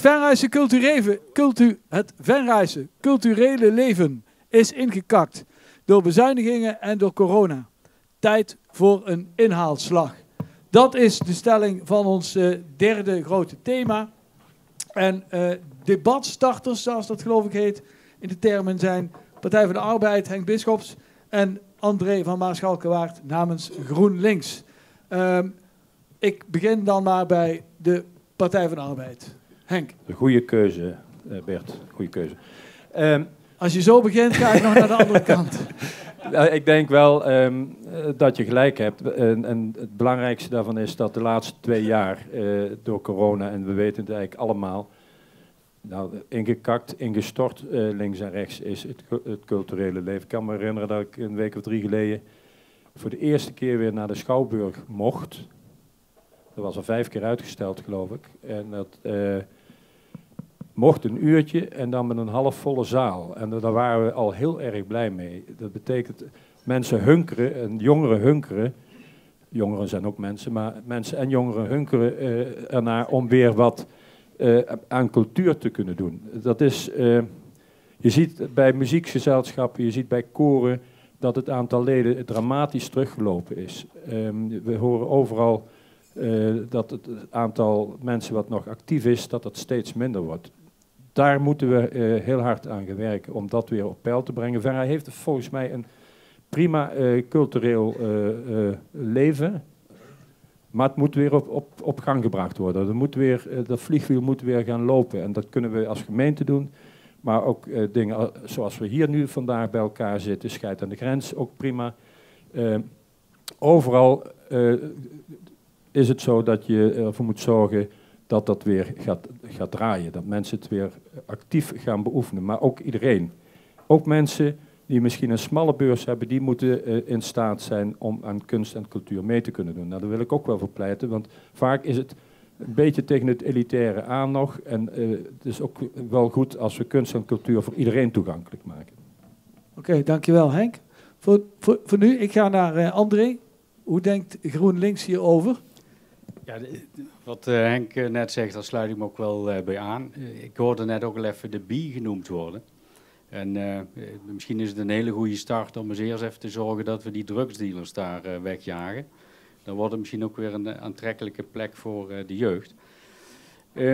Ja, de deuk die de cultuur op heeft gelopen in Venray, daar is natuurlijk ook wat overheidssteun voor bedacht. Laten we samen dadelijk eens eerst even op zoek gaan ook, naar waar die 6 ton die de overheid ons beschikbaar heeft gesteld voor de cultuursector in Venray, specifiek voor de schade die door corona opgelopen is. Daar moeten we met z'n allen eens eventjes goed naar kijken waar dat die gebleven is en of dat we die ook wel in gaan zetten waar het voor bedoeld is. Cultuur, ja, er komt bij mij al meteen eventjes cultura bovendrijven. En ik heb de laatste tijd zitten zoeken van wat is cultura nou eigenlijk. En eerlijk gezegd ben ik er nog niet helemaal achter of dat het nou een culturele zoekmachine is, een uitzendbureau of een doorgeefluik. Het is mij niet duidelijk en anders zal dadelijk wel de joker trekken waarschijnlijk om dat nog eventjes uit te leggen waarom dat nodig was. Maar ik vraag me echt af, wat was er in hemelsnaam mis met het kunstencentrum? Ik had mijn dochter daar op muziekles zitten en als ik daar rondliep, ja, daar zie je, daar heb je dan. Maar als je door dat gebouw liep, dat ademde gewoon cultuur uit. En het was fantastisch om daar met je kinderen naar een open dag te gaan en ze kennis te laten maken met allerlei instrumenten. Ja. Het was gewoon een hartstikke mooie plek. Dus wie het mij kan vertellen wat er mis was met het kunstcentrum, graag. Ik sta open voor een reactie. We gaan even kijken of er iemand is die zich daartoe geroepen voelt. Dus anders parkeren we hem even. Ik heb 2 jokers hier gezien. 3 zelfs, geloof ik, hè? Of niet? Toch? Theo, hè? Theo de joker en Anna had de joker en Wim had de joker. Volgens mij was Theo de eerste, dus laten we daar beginnen. Mooi, dank je. Ja, cultuur. Wij denken dat cultuur in elk geval moet beginnen bij de mensen. Natuurlijk als gemeente heb je te faciliteren dat het kan, maar het moet wel van de mens uitkomen. Dus wij vinden dat belangrijk dat het daar start en daar moet het weer op gang komen als de faciliteiten daarvoor beschikbaar zijn. Andere kant, werd ook al genoemd, lijkt soms wel elitair. Dat is ook zo. En andere kant, mensen die minder mogelijkheden hebben, komen niet aan de bak om ervan te genieten als het ergens binnen is in de Schouwburg of zo. Dus wij kunnen ons voorstellen dat misschien het wel mogelijk is om een kleine toeslag bij wijze van spreken op dat Schouwburgkaartje te zetten. Ik schat in dat ze zo'n 1000 mensen per week hier binnenkrijgen. 50, misschien wel 100.000 mensen. Een paar euro erop. Dan heb je heel veel geld om dus anderen die minder bedeeld zijn wat extra geld te geven, waar we discussie wel eens gevoerd hebben over die 100 euro of 150 euro bijdrage om mee te kunnen doen aan kinderen en mensen met weinig geld. Dan kun je dat daaraan besteden, is dat heel goed besteed. Kunnen die mensen ook meedoen en is de beleving zoveel groter en kan iedereen partij zijn in de cultuur. Maar basis is dat het moet vanuit de mens uitkomen. Dan kunnen die mensen overal naartoe, behalve naar de Schouwburg, want die wordt dan zoveel duurder. Nou, dat zou wel lukken met dat soort kleine verschillen is toch wel op te vangen, denk ik. Nou ja, goed. Ik ben niet zo Als je een beetje rekent, 100.000 euro deel de 150, kunnen 600 mensen kun je dan de ruimte geven om goed deel te nemen. Oké. Opslag voor de Schouwburg. Iemand die erop wil reageren? Wim? Ik zal het kunstencentrum in ieder geval een ander laten, want die zag ik al. Maar ik wil wel reageren op een aantal andere dingen die ik gehoord heb. Namelijk, ik denk dat je mag daar ook best zelf iets over zeggen, hoor. Nou, ik wil in eerste instantie reageren op de inleiding van Henk. Want ik denk dat Venray een geweldig cultureel leven heeft. Veel verenigingen en heel veel artiesten. En inderdaad, er was al een trend aan de gang voordat corona er was. Ik denk trouwens dat de culturele verenigingen hebben laten zien in Venray dat ze ook tijdens corona naar oplossingen hebben gezocht. Heel veel veerkrachtig waren. Juist heeft corona veel gebracht, ook om op een nieuwere manier daarmee om te gaan. En we moeten vooral ook helpen inderdaad om aan die verenigingen te laten vernieuwen. Er zit heel veel initiatieven in Venray. Ik denk dat daar nou net ook een stukje bestuurlijke vernieuwing nodig is. Dat wij als overheid participeren in al die initiatieven die er zijn binnen de bevolking. Het handje helpen, de partijen met elkaar in aanraking brengen. Mensen die hier in de zaal zitten, die weten dat ik een hart voor cultuur heb. Ik ben zelf cultuurbeoefenaar. Ik zie daar kansen. Samenwerking tussen veel partijen. Mooi initiatief bijvoorbeeld het optreden van alle jeugdige muzikanten hier in de coronatijd eigenlijk. In de Schouwburg van alle fanfares en harmonieën in Venray. Nou, dat was gewoon een verfrissing om te zien en een heerlijk momentje in de coronatijd. Harold heeft ook nog zijn joker ingezet, hoor ik net. Ja, klopt. Ja. Vertel, Harold. Het gaat mij ook even om de bewustwording cultuur en cultuurhistorisch erfgoed. Dat zijn eigenlijk de wortels van een samenleving. Dus die moet je goed voeden en die moet je goed koesteren. En ik zou zeggen, laten we daarmee beginnen en ervoor zorgen dat iedereen daar dus mee in aanraking kan komen. En dat je dat dus in de scholen gaat introduceren. Dus muziek in de klas, dans in de klas, dat soort zaken. Dat we dat stimuleren, dat iedereen er kennis mee kan maken. Niks verplicht, maar dat ze kunnen proeven aan de muziek. Ook voor de ontwikkeling van de hersenen, die wetenschappelijke onderzoeken die er allemaal over lezen, is super interessant. Ik zag dat bij veel van jullie partijprogramma's terugkomen, dat educatiegedeelte voor jeugd. Daar komen we zo terug. Annie had ook een joker ingezet. Ga jij dat over het dat klopt. kunstencentrum vertellen? Of? Kan. Oké. En kan je ook uitleggen wat Cultura doet? Nou, allereerst, cultuur is wat ons betreft echt een hele belangrijke pijler. En daar hoort ook bij volkscultuur, wat eigenlijk Harold ook terecht aangaf. Gewoon de cultuur die we samen maken, die we samen hebben in het dorp, hier in Venray. Vastelovend, het was niet de vastelovend hoe we hem gekend hebben, maar toch kleurde Venray en de dorpen helemaal feestelijk. Dus dat was in ieder geval weer eens mooi om te zien en mee te maken. Wij geloven er ook in dat je bij cultuur moet kijken ook een beetje waar de behoefte naar is. Dus je moet niet alleen maar gaan kijken naar...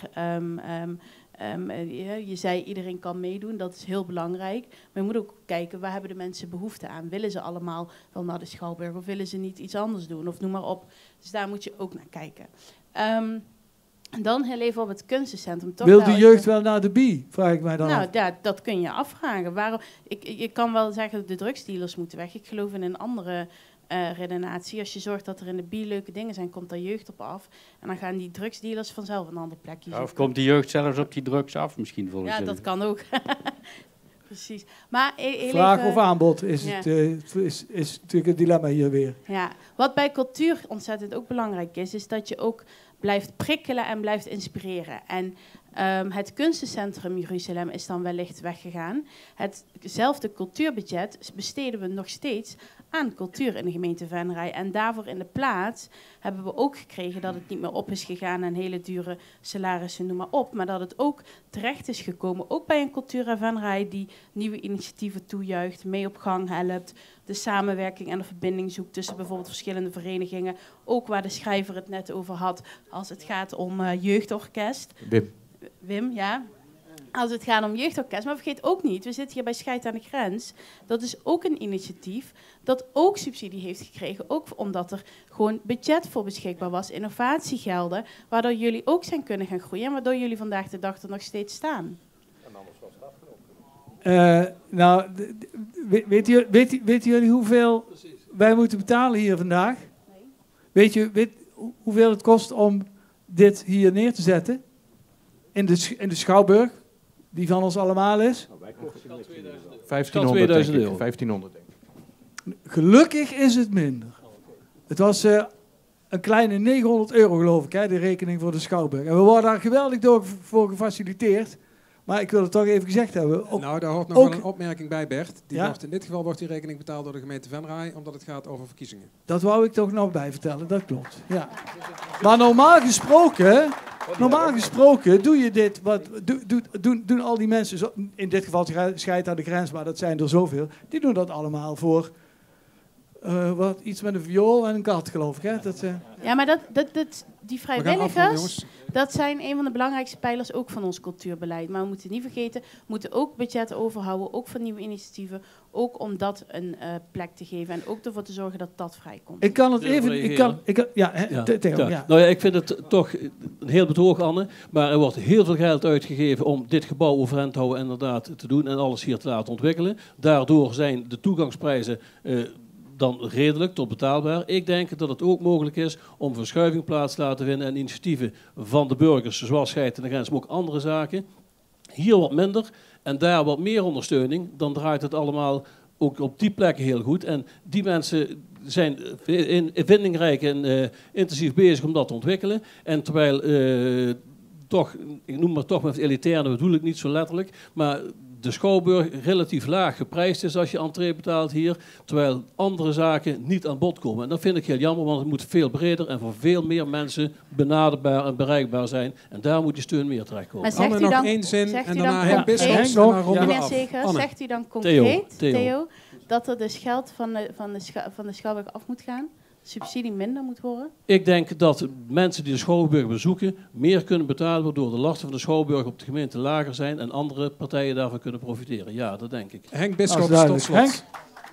Of dan nog iedereen naar de Schouwburg kan, dat moeten we dan maar even kijken. Want ik pleit er juist voor dat het heel laagdrempelig moet zijn. En waar wij, vind ik zelf, voor op moeten letten, is dat je het te groot maakt. Ik hoorde net iemand zeggen, ik doe ook aan cultuur. Ja. Ik speel een heel klein beetje gitaar. Ik vind ook dat ik aan cultuur doe. Het is niet best, maar goed, ik heb van een hele goede docent les gehad ooit. Ja. Maar weet je, wat is je cultuur... punt? Ik zal hem heel kort maken. Ja. Cultuur kan heel klein zijn en dan is het toch cultuur en kunst. En het hoeft niet allemaal zo heel groot uitgemeten te zijn. Nee, daar komen we helaas in die 10 minuten niet uit wat cultuur is. Want je hebt helemaal gelijk, kijk, het is ontzettend breed. We zijn er hier niet uitgekomen, geloof ik. Maar wat mij opviel was dat jullie het heel erg eens zijn over innovatie, behoud, ontwikkeling, educatie. Ga zo maar door. Echt, allemaal vinden jullie allemaal heel erg belangrijk. En toen heb ik even in de begroting gekeken voor 2021 en 2022. En toen zag ik volgens mij dat er voor cultuur in 2022 minder geld op stond dan voor 2021. Dus kon ik even niet rijmen. Ja, sorry dat ik nu het programma ophoud, jongens. Maar, hè? Dat is iets voor de nieuwe gemeenteraad, Bert. Daar lag het allemaal aan. Daar lag het allemaal aan. Anne was geen wethouder meer. Goed. Dank jullie wel. Ander onderwerp. Wij gaan naar het volgende kleine thema. Zeg ik ook weer tegen Kevin, die kan het op het scherm projecteren. Het gaat over het volgende. Dat heeft te maken met de leegstand in het centrum. En we hebben daar een vrij concrete stelling aan gehangen.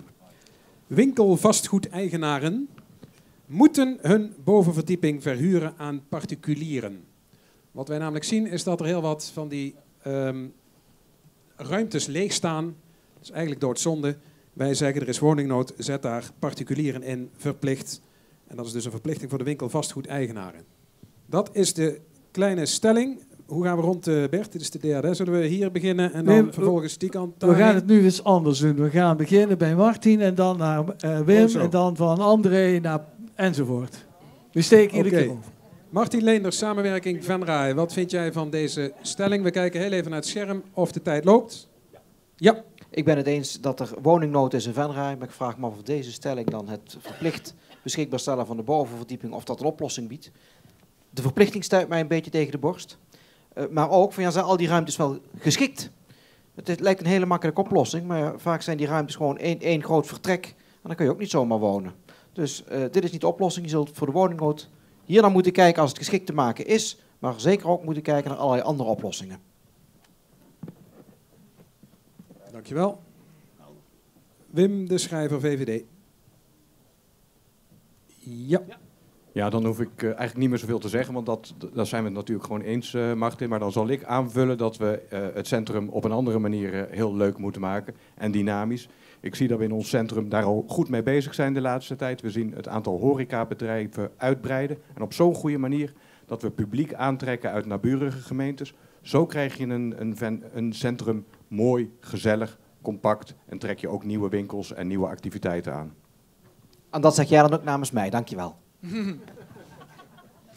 Henk Bisschops. Nee, André.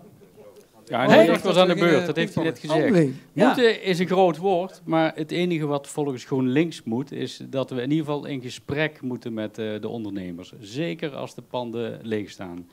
We hebben een overschot aan winkelruimte en een woningtekort. Hoe simpel kan het zijn om dat te combineren? En ik denk dat we er nog eens over na moeten denken hoe dat we dat gaan doen. Maar dat wil ik Martin in ieder geval meegeven. Het kan echt. Er zijn gemeentes die daar al prima voorbeelden van hebben laten zien. Ja. Nou was het dan wel. Nu ben jij, Henk. Ja. Als het scherm weer oplicht, hè? Ja. Nou, ik denk dat je bijna 8 keer hetzelfde verhaal gaat krijgen, maar waar het om gaat, het woordje wat in de stelling niet klopt, is het woordje moeten. Hè. Dat kan niet en dat weten we ook. Wat er zou moeten staan, we moeten de pandeigenaren verleiden om het te gaan gebruiken. Het moet bijvoorbeeld belastingtechnisch niet aantrekkelijk zijn om een bovenverdieping leeg te laten staan. Als je die leeg laat staan, dan verdien je er blijkbaar aan, heb ik begrepen. Nou, dus verleid nou die pandeigenaren om het te verhuren en zorg dat ze dat Nou, hij staat op. Nou, dan. Zorg ervoor. Dank je. De volgende is nu Harold, hè? Volgens mij een indeling. Aha. Ja. Harold. Harold. Daar ga je. Ik wil even voorborduren op dat wat jij net zegt, Henk, met die belasting. Wij hebben in het verleden, toen waren we nog geen Venray lokaal, een voorstel gedaan voor leegstandsbelasting. En helaas is dat toen door de wetgeving was dat niet mogelijk. Maar misschien is het iets wat we weer opnieuw eens op de kaart moeten gaan zetten en samen eens bekijken of dat mogelijk is. Dat zou een optie kunnen zijn om mensen te motiveren, hè? Pandeigenaren te verleiden. En dan gaan we ze faciliteren. Ja. Anne is de volgende dan, hè? Ja. Nou, los even van een discussie over ons mooie centrum, want daar hebben we langer nodig dan 30 seconden. Zijn wij het niet eens met deze stelling. Je weet niet wat daarboven gebeurt. Misschien gebruiken sommige winkelvastgoedeigenaren het als magazijn, als kantine voor hun personeel. Je weet het niet en als overheid kom je niet zomaar aan het bezit van onze inwoners. En nog 10 seconden over. Grote stilte. Ja, precies, wordt even stil van. Voor de storm. Daar komt Jan. Een stukje bewust. Oh nee, dan komt Theo. Ja, precies. Nu komt Theo. Stilte voor Theo. Ja, we hebben als D66, denk een jaar of 2 geleden, inderdaad in de motie voorgedragen om de bovenwoningen weer in gebruik te nemen, om meer reuring in het centrum te krijgen en gewoon simpel omdat er woningnood is. Daar staan we nog steeds voor. Wij denken dat dat goed kan. En daar zullen misschien wel de een en ander aan bouwkundige maatregelen getroffen moeten worden, zeker. Maar wij beschouwen dat als een lage fruit in het woonprobleem. Dit kan vrij gemakkelijk opgelost worden met relatief weinig werk. En we zijn er heel sterk voor om daar zeker actie te ondernemen om dat te bewerkstelligen. Verplichten, moeilijk. Maar wel proberen. Tot slot Jan Hendrik zo direct. Ja, het meeste is er al over gezegd. In principe ja tegen de stelling. Panden zijn om in te wonen en niet om daarmee te speculeren. En een belasting zou daar, een heffing zou daar kunnen werken. En we kunnen het ze gewoon gaan verplichten. Dat moet je gewoon wel doen, moet je gewoon wel willen. Panden zijn om in te wonen. En als voorbeeld, in mijn achtertuin heeft een pand 8 jaar leeg gestaan en wordt gelukkig nu voor jongerenhuisvesting omgebouwd. En zo moet het. Dankjewel. Allemaal. Ik constateer dat bij dit klein themaatje de meningen toch iets verder uit elkaar liepen dan vooraf iedereen inschatte. Maar goed, dat gaan we dan na de verkiezingen wel zien. Tot slot, even kijken, waar zijn we gebleven? Behalve dat we uitlopen natuurlijk, zijn wij nu toe aan ons... Nee hoor, toch? Ben ik nu al aan de Nee hoor, we komen bij het hebben we lekker veranderd liedje van D'accord. Juist. En ik zeg er ook bij dat daarna het 4e grote thema aan de beurt is. En dat is de veestapel. De Venrayse veestapel om precies te zijn. En daarna komt nog de column van Bert Albers. Henk Bisschop steekt nu al zijn joker omhoog. Waarvan akte. En Theo Zegers ook, dus dat wordt wat. Maar we gaan eerst luisteren naar D'accord.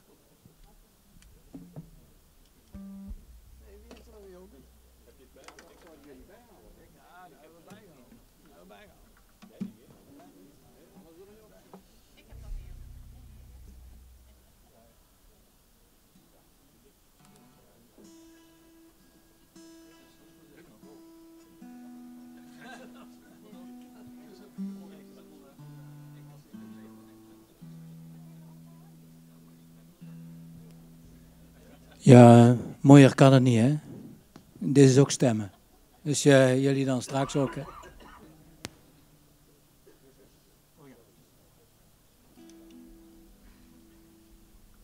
Nou, het volgende nummer, dat heeft eigenlijk gewoon te maken ook omdat we weten hoe betrekkelijk politiek ook is. We weten het allemaal in de polarisatie. Daartegenin. Het is ook maar wat er in de context gebeurt. Het is wat de omgeving doet. En op dat moment moet je weer anticiperen. En daarom is dit volgende nummer, is daar ook op gestoeld. Ja, niet op de politiek, maar het was je kan wel 2 meningen hebben, maar uiteindelijk zit je allemaal in een soort van rotonde te bewegen.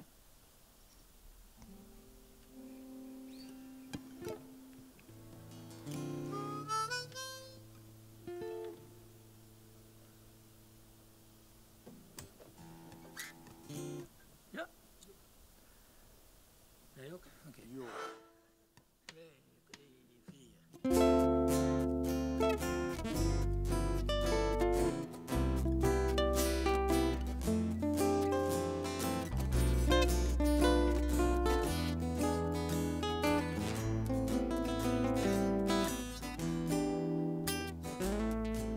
Het is pech, zegt de berekening. Het is niets dan pijn, zegt de angst.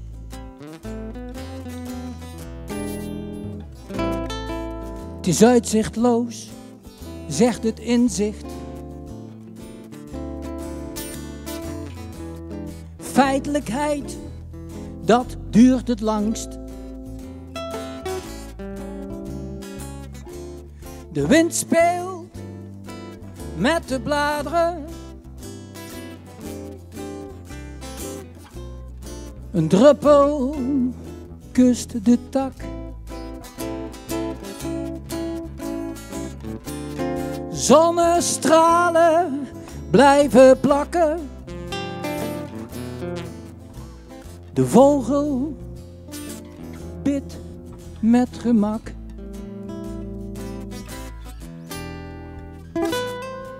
Het is belachelijk, zegt het trotse. Lichtzinnig, de voorzienigheid. Het is onmogelijk, zegt de ervaring. Een rotonde die ons leidt. De wind speelt met de bladeren. Een druppel kust de tak.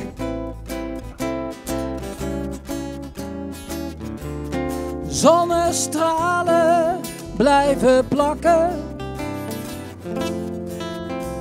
De vogel bidt met gemak.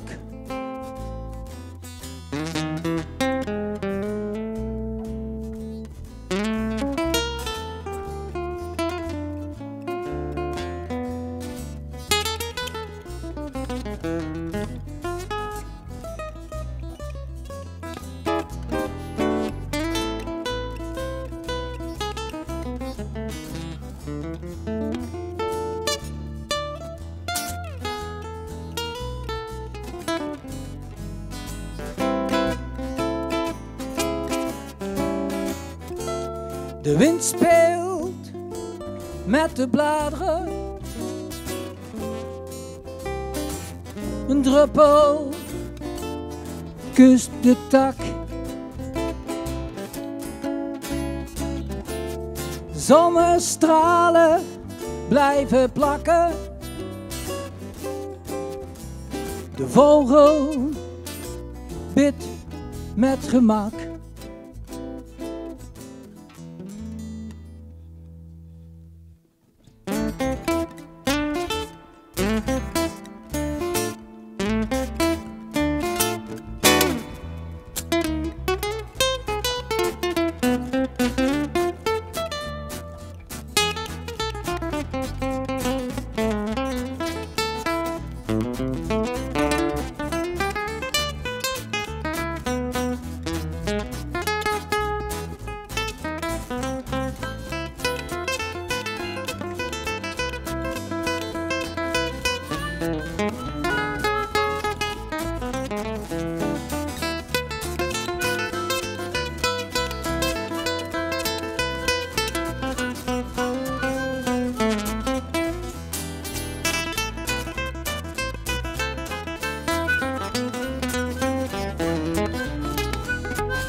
Merci beaucoup. Dankjewel. D'accord. Marcel, bedankt voor het geluid alvast. Hè. Dames en heren, wij gaan naar het vierde grote thema. De stelling staat hier in het kort. De Venraayse veestapel moet fors krimpen. Maar de volledige stelling die de dames en heren lijsttrekkers hebben gekregen vooraf luidt: de agrarische sector is uit de bocht gevlogen. De Venraayse veestapel moet fors krimpen. Als vrijwilligheid er niet is, ontkomen wij niet aan onteigening. Daarover gaan we met elkaar in gesprek. De VVD en Samenwerking Venray, Martin Leenders en Wim de Schrijver. Wim, mag ik bij jou beginnen? Zeker. Wat vind jij van deze stelling? Kijk, Venray is een boerengemeente, hè? Dus dat is het uitgangspunt. En we weten allemaal dat er wat aan de hand is met overlast, met bouwen, met geur, met fijnstof. En daar moeten we wat mee. Dus boerenbedrijven die dicht bij woonkernen zitten, die verouderd zijn, die moeten gesaneerd worden. Die moeten wijken, die moeten vernieuwen, die moeten op andere plaatsen vernieuwen dan bij die woonkernen. En daar moeten we ze vooral koesteren. Want er is namelijk ook nog iets aan de hand. Er is een enorme voedselbehoefte. En die is hier in de regio, die is ook groter. En wat zien we? Dat we in Venray eigenlijk zitten aan de top mondiaal van hoe duurzaam we dat kunnen doen.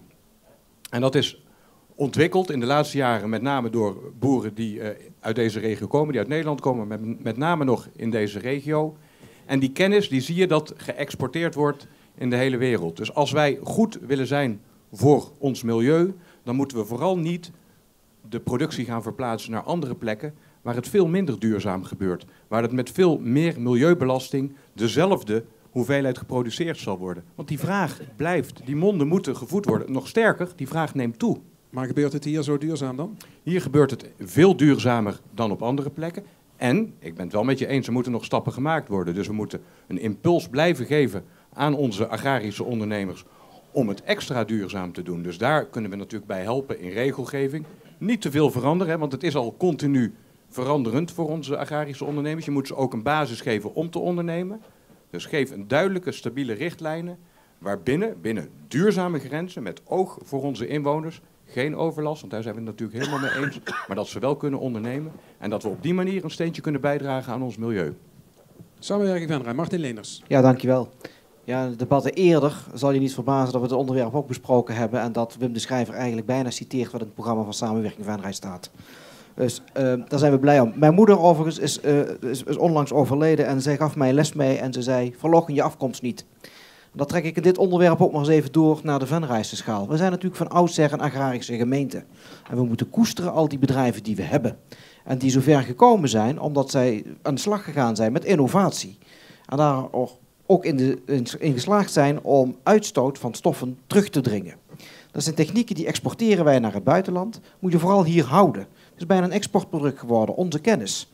En ga je bedrijven nu verplichten om te saneren, of ga je ze verplichten om in te krimpen, dan maak je ook bijna voor die bedrijven innovatie onmogelijk, want ze kunnen het niet meer betalen. Dus als de stelling is, de Venraayse veestapel moet inkrimpen, is het antwoord op die stelling van Samenwerking Venray: nee, dat hoeft niet. Dat wil niet zeggen dat je niet moet blijven innoveren, maar als je wel gaat inkrimpen, en mensen doen dat misschien op basis van vrijwilligheid, moet je heel goed kijken naar wat gaan we doen met die vrijkomende agrarische bebouwing.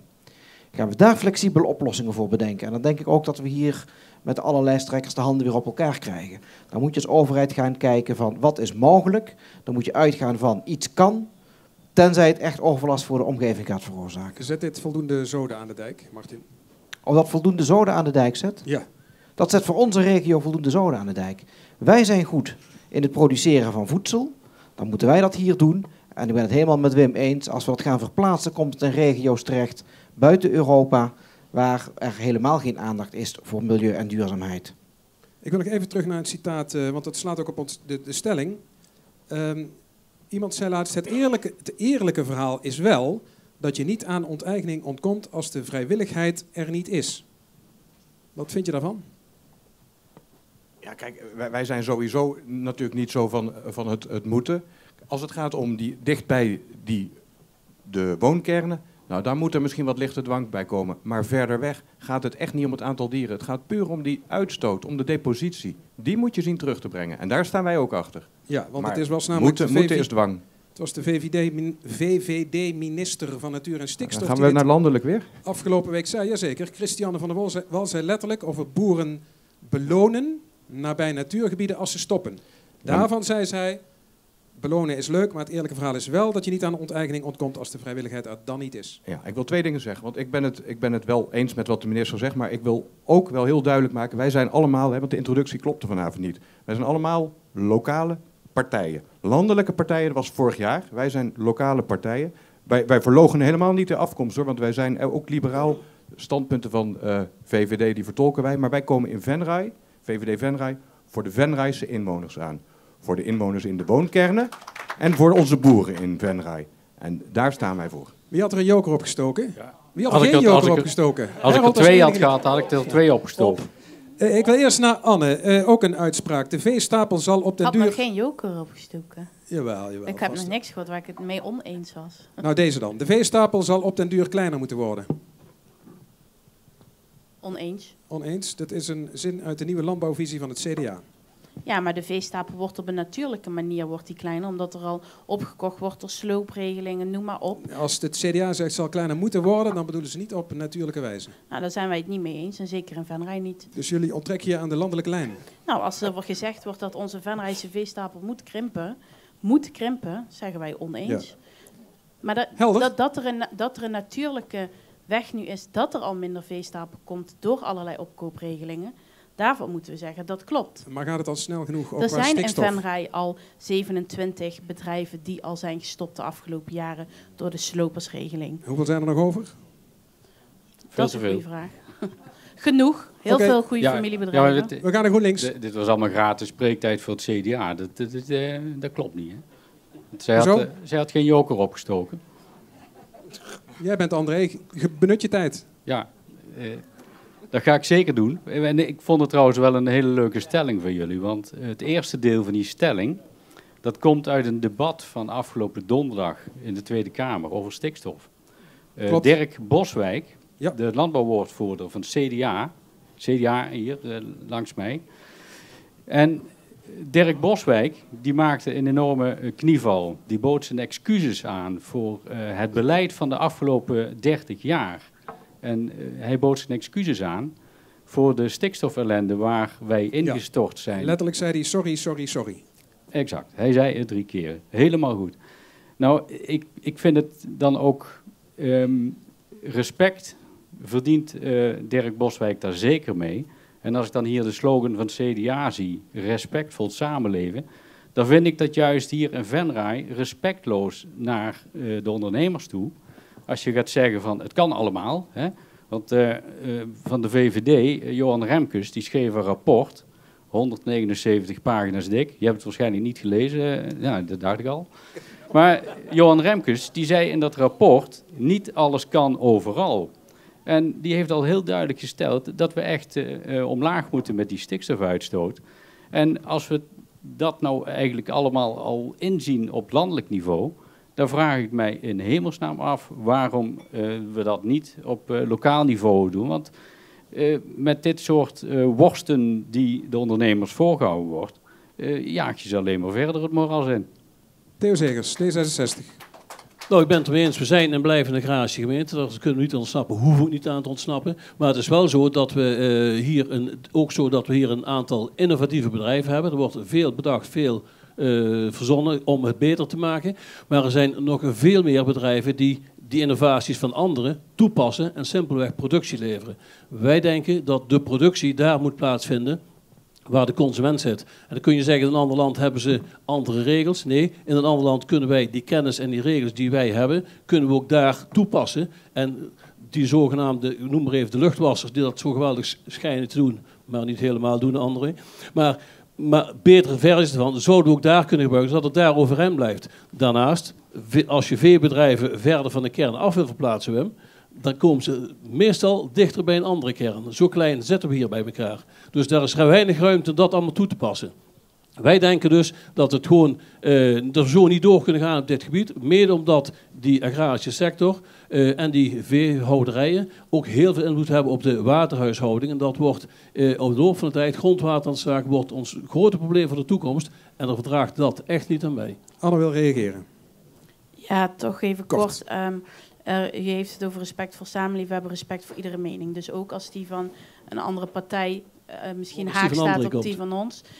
De respect hebben we er in ieder geval voor. Het neemt niet weg dat we het er niet mee eens zijn. Wat Dirk Boswijk heeft gezegd, daar nemen wij inderdaad als Venray afstand van. Want wij vinden niet dat boeren de enige reden zijn waarom we nu met een stikstofprobleem zitten. Maar wel een belangrijk. Nee, samen hebben we het stikstofprobleem. We vliegen allemaal, we rijden allemaal auto. Dat zijn allemaal oorzaken van het stikstofprobleem. Wim? Ook kort even reageren op 179 pagina's. Toen mijn buurman 179 pagina's van landelijke politici aan het doorlezen was, was ik in gesprek met de inwoners van Venray en de boeren in Venray. Ik doe het s'nachts. Henk had een joker ingezet. Vertel. Ja, nou is er natuurlijk wel al heel veel verteld, maar ik sluit me voor een deel van het verhaal wel bij Theo aan. We hebben gewoon veel te veel dieren in Venray. Dat is helemaal niet nodig. We hebben 4 miljoen kippen, we hebben 600.000 varkens en dat zullen er misschien een paar meer of minder zijn. Wij moeten ervoor zorgen dat hier de luchtkwaliteit gewoon verbetert. En de waterkwaliteit haalde Theo al aan. De gezondheid van de mensen en van de dieren hier in Venray is gewoon hartstikke belangrijk. En Dus daar moeten we wat doen. Eens met de stelling? Dat moet je me nog even... De Venrayse veestapel moet fors krimpen. Die moet krimpen. Die moet zeker krimpen. En Fors? Ja, dat denk ik wel. Wat er nou gebeurt is vaak op het moment dat... Want er wordt ook over innovatie gesproken. En die discussie hebben we al vaker gehad. En het argument is dan, wij moeten innoveren. Maar om te kunnen innoveren moeten we wel meer dieren hebben. Want anders hebben we het geld niet om te innoveren. Dat is het paard achter de wagen spannen. Dus je moet wel een paar dieren overhouden, zeg je? Nou, ik wil er wel bij zeggen, er moet wel, ook hier moeten mensen wel nog kunnen boeren als ze dat willen. Daar moeten we ze ook in helpen. Dus onteigening is überhaupt geen optie voor jullie PvdA? Als dat te dicht bij de kernen ligt, zou dat zeker een optie zijn. Maar ik heb het meer over een natuur-inclusieve landbouw, waar we het dan over hebben. Jan Hendricks, SP. Nou, de SP is het duidelijk wel eens met deze stelling. De Venrayse veestapel moet fors inkrimpen. En daar wil ik eigenlijk nog wel een aantal andere argumenten die nog niet genoemd zijn bij benoemen. Maximaal 2. Het gaat over de diervriendelijkheid. Dat is heel erg belangrijk, dat dieren ook op een diervriendelijke manier kunnen leven. En anderzijds vind ik dat een gemeente, daar kunnen wij ook wat aan doen, meer voorlichting zouden moeten gaan geven over gezonder eten. Juist. Dat was het thema wat mij betreft, want ik kijk ook naar de klok. Het is 4:02. En we hebben nog 2 dingen te goed. Of eigenlijk 3. In ieder geval de column van Bert Albers. Zoals gezegd, sommige dingen houden wij graag in stand binnen ons programma. Dus ik ga Bert vragen om zijn andere pet op te zetten. Niet zozeer die van gespreksleider, maar die van columnist. En hij neemt dat erg letterlijk. Het katheder is onderweg. En het past ook een beetje bij het laatste gesprek dat wij zo meteen nog gaan hebben over bestuurlijke vernieuwing. Want dat is eigenlijk op speciaal verzoek ook wel van de lijsttrekkers zelf. Komen we daar zo meteen nog even op terug. Maar eerst Bert Albers. Ja, dankjewel. Het gaat inderdaad over rollen en petten. En ik hoop dat ik met het opzetten van deze pet voldoende heb duidelijk gemaakt dat ik niet de presentator van dit praatprogramma ben, maar dat ik deze column op persoonlijke titel heb gemaakt. Het woord van 2022 is naast oorlog transitie. Alles en iedereen is in de overgang. Energietransitie. Van de kolen en het gas af. Personen zijn in transitie. Mannen en vrouwen veranderen van geslacht, lichamelijk of gevoelsmatig. Europa is aan het schuiven. De NAVO zoekt naar zijn nieuwe rol. En ook het schip van de lokale politiek is een sluis binnengevaren. De sluisdeuren zijn gesloten, het oude pijl is verlaten, maar hoe hoog de waterstand wordt is nog onbekend. Al die transities gaan met horten en stoten. Het is zoeken. Wel of geen kernenergie, biogas, windmolens op het land of alleen op zee. Gooien we de Groningse gaskraan weer verder open? Nee, waterstof heeft de toekomst. Bij de transitie van personen is het een kluwen van begrippen. Genderchaos, queer, fluid, LHBTIQ+, aseksueel, binair, non-binair, cisgender. Is het hen of haan? Of toch jullie? Het wachten is op iemand die zich als postduif of kamerplant wenst te identificeren. Ook in de politiek vervagen oude grenzen. Links is tegenwoordig voor meer NAVO, rechts is Poetin-fan. In de Partij van de Arbeid is al lang geen Timmerman meer te vinden. De VVD in Den Haag ontwikkelt groene veren, terwijl onze plaatselijke liberalen hun best doen om nog meer pro-boer te zijn dan het CDA. Geen wonder dat de kiezers het spoor bijster zijn en afhaken. Niet dat het vroeger beter was, maar het was wel duidelijk. Wie er bij de SP zat, die voerde actie met KS en had een gruwelijke hekel aan de VVD'er die een blazer droeg en een gestreept overhemd. En die hoorde neer te kijken op die rooien. De Partij voor de Dieren bestond uit lammetjesknuffelaars en het CDA uit dikke boeren met veel varkens en nog meer vriendjes hoog in de boom. Een GroenLinkser kon je herkennen aan de alpinopet en geitenharenwolle sokken in sandalen. En 50+ aan Henk Krol. Nu zijn de scherpe kantjes er vanaf.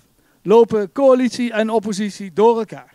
Is politicus een vak geworden, waarvoor je overigens geen opleiding nodig hebt. En zijn Tweede Kamer en raadzaal zijn haar, hen, hullie of jullie podium. Het is een baan, een station in iemands loopbaanplanning. Gemeenteraadslid, wethouder. Met het vaste voornemen om die 4 jaar vol te maken. Totdat die eenmalige kans langskomt. Alle begrip van de collega's, want die doen immers hetzelfde. Vervolgens wellicht provinciale staten of zelfs de Tweede Kamer. En voor de hele goeie onder ons, die mogen wellicht in het kabinet plaatsnemen. En daarna een baan bij Bouwend Nederland of een andere zorgmoloch. Of ergens burgemeester worden. Al wordt dat steeds lastiger met al die fusiegemeenten. Waar de inwoners, uw kiezers, trouwens ook nooit om hebben gevraagd, net als om een burgemeester. Als je politiek als een baan beschouwt of het als een spel ziet, ben je te gauw tevreden. Politiek gaat over waarden, overtuigingen, idealen. Je wilt iets veranderen, iets bereiken. Iets dat meer is dan een gemeente waar de plantsoenen netjes worden bijgehouden en het huisvuil op tijd wordt opgehaald. En dat leidt tot botsingen. En zo hoort dat. En daarom moet het weer oorlog worden in de gemeenteraad. Scherpe discussies, met de vuist op tafel. En na afloop alleen een biertje drinken met je eigen soort mensen in je eigen stamkroeg. Dan zitten er binnen de kortste keren weer mensen op de publieke tribune en weten ook de journalisten de weg naar het gemeentehuis weer te vinden. Maar ik vrees dat ik de enige ben die er zo over denkt. Al een half jaar regeert het harmoniemodel in de Venraadse gemeenteraad. Het woord samen is op de voorhoofden van 8 partijleiders getatoeëerd.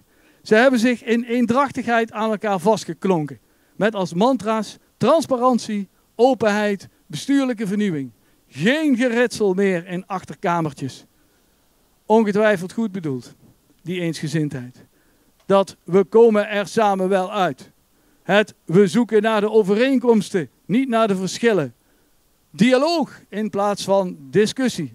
Respect voor elkaars meningen. En zo nog een paar kreten.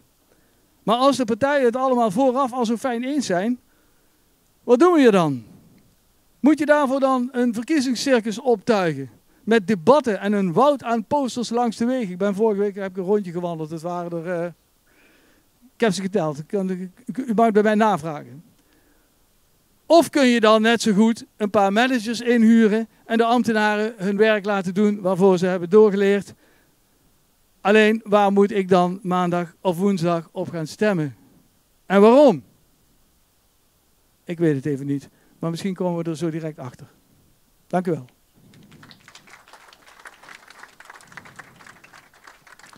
Dankjewel Bert. We hebben dit iets naar achteren geschoven. En dat heeft te maken met een telefoontje dat ik gisterochtend kreeg van een van de lijsttrekkers, Harold.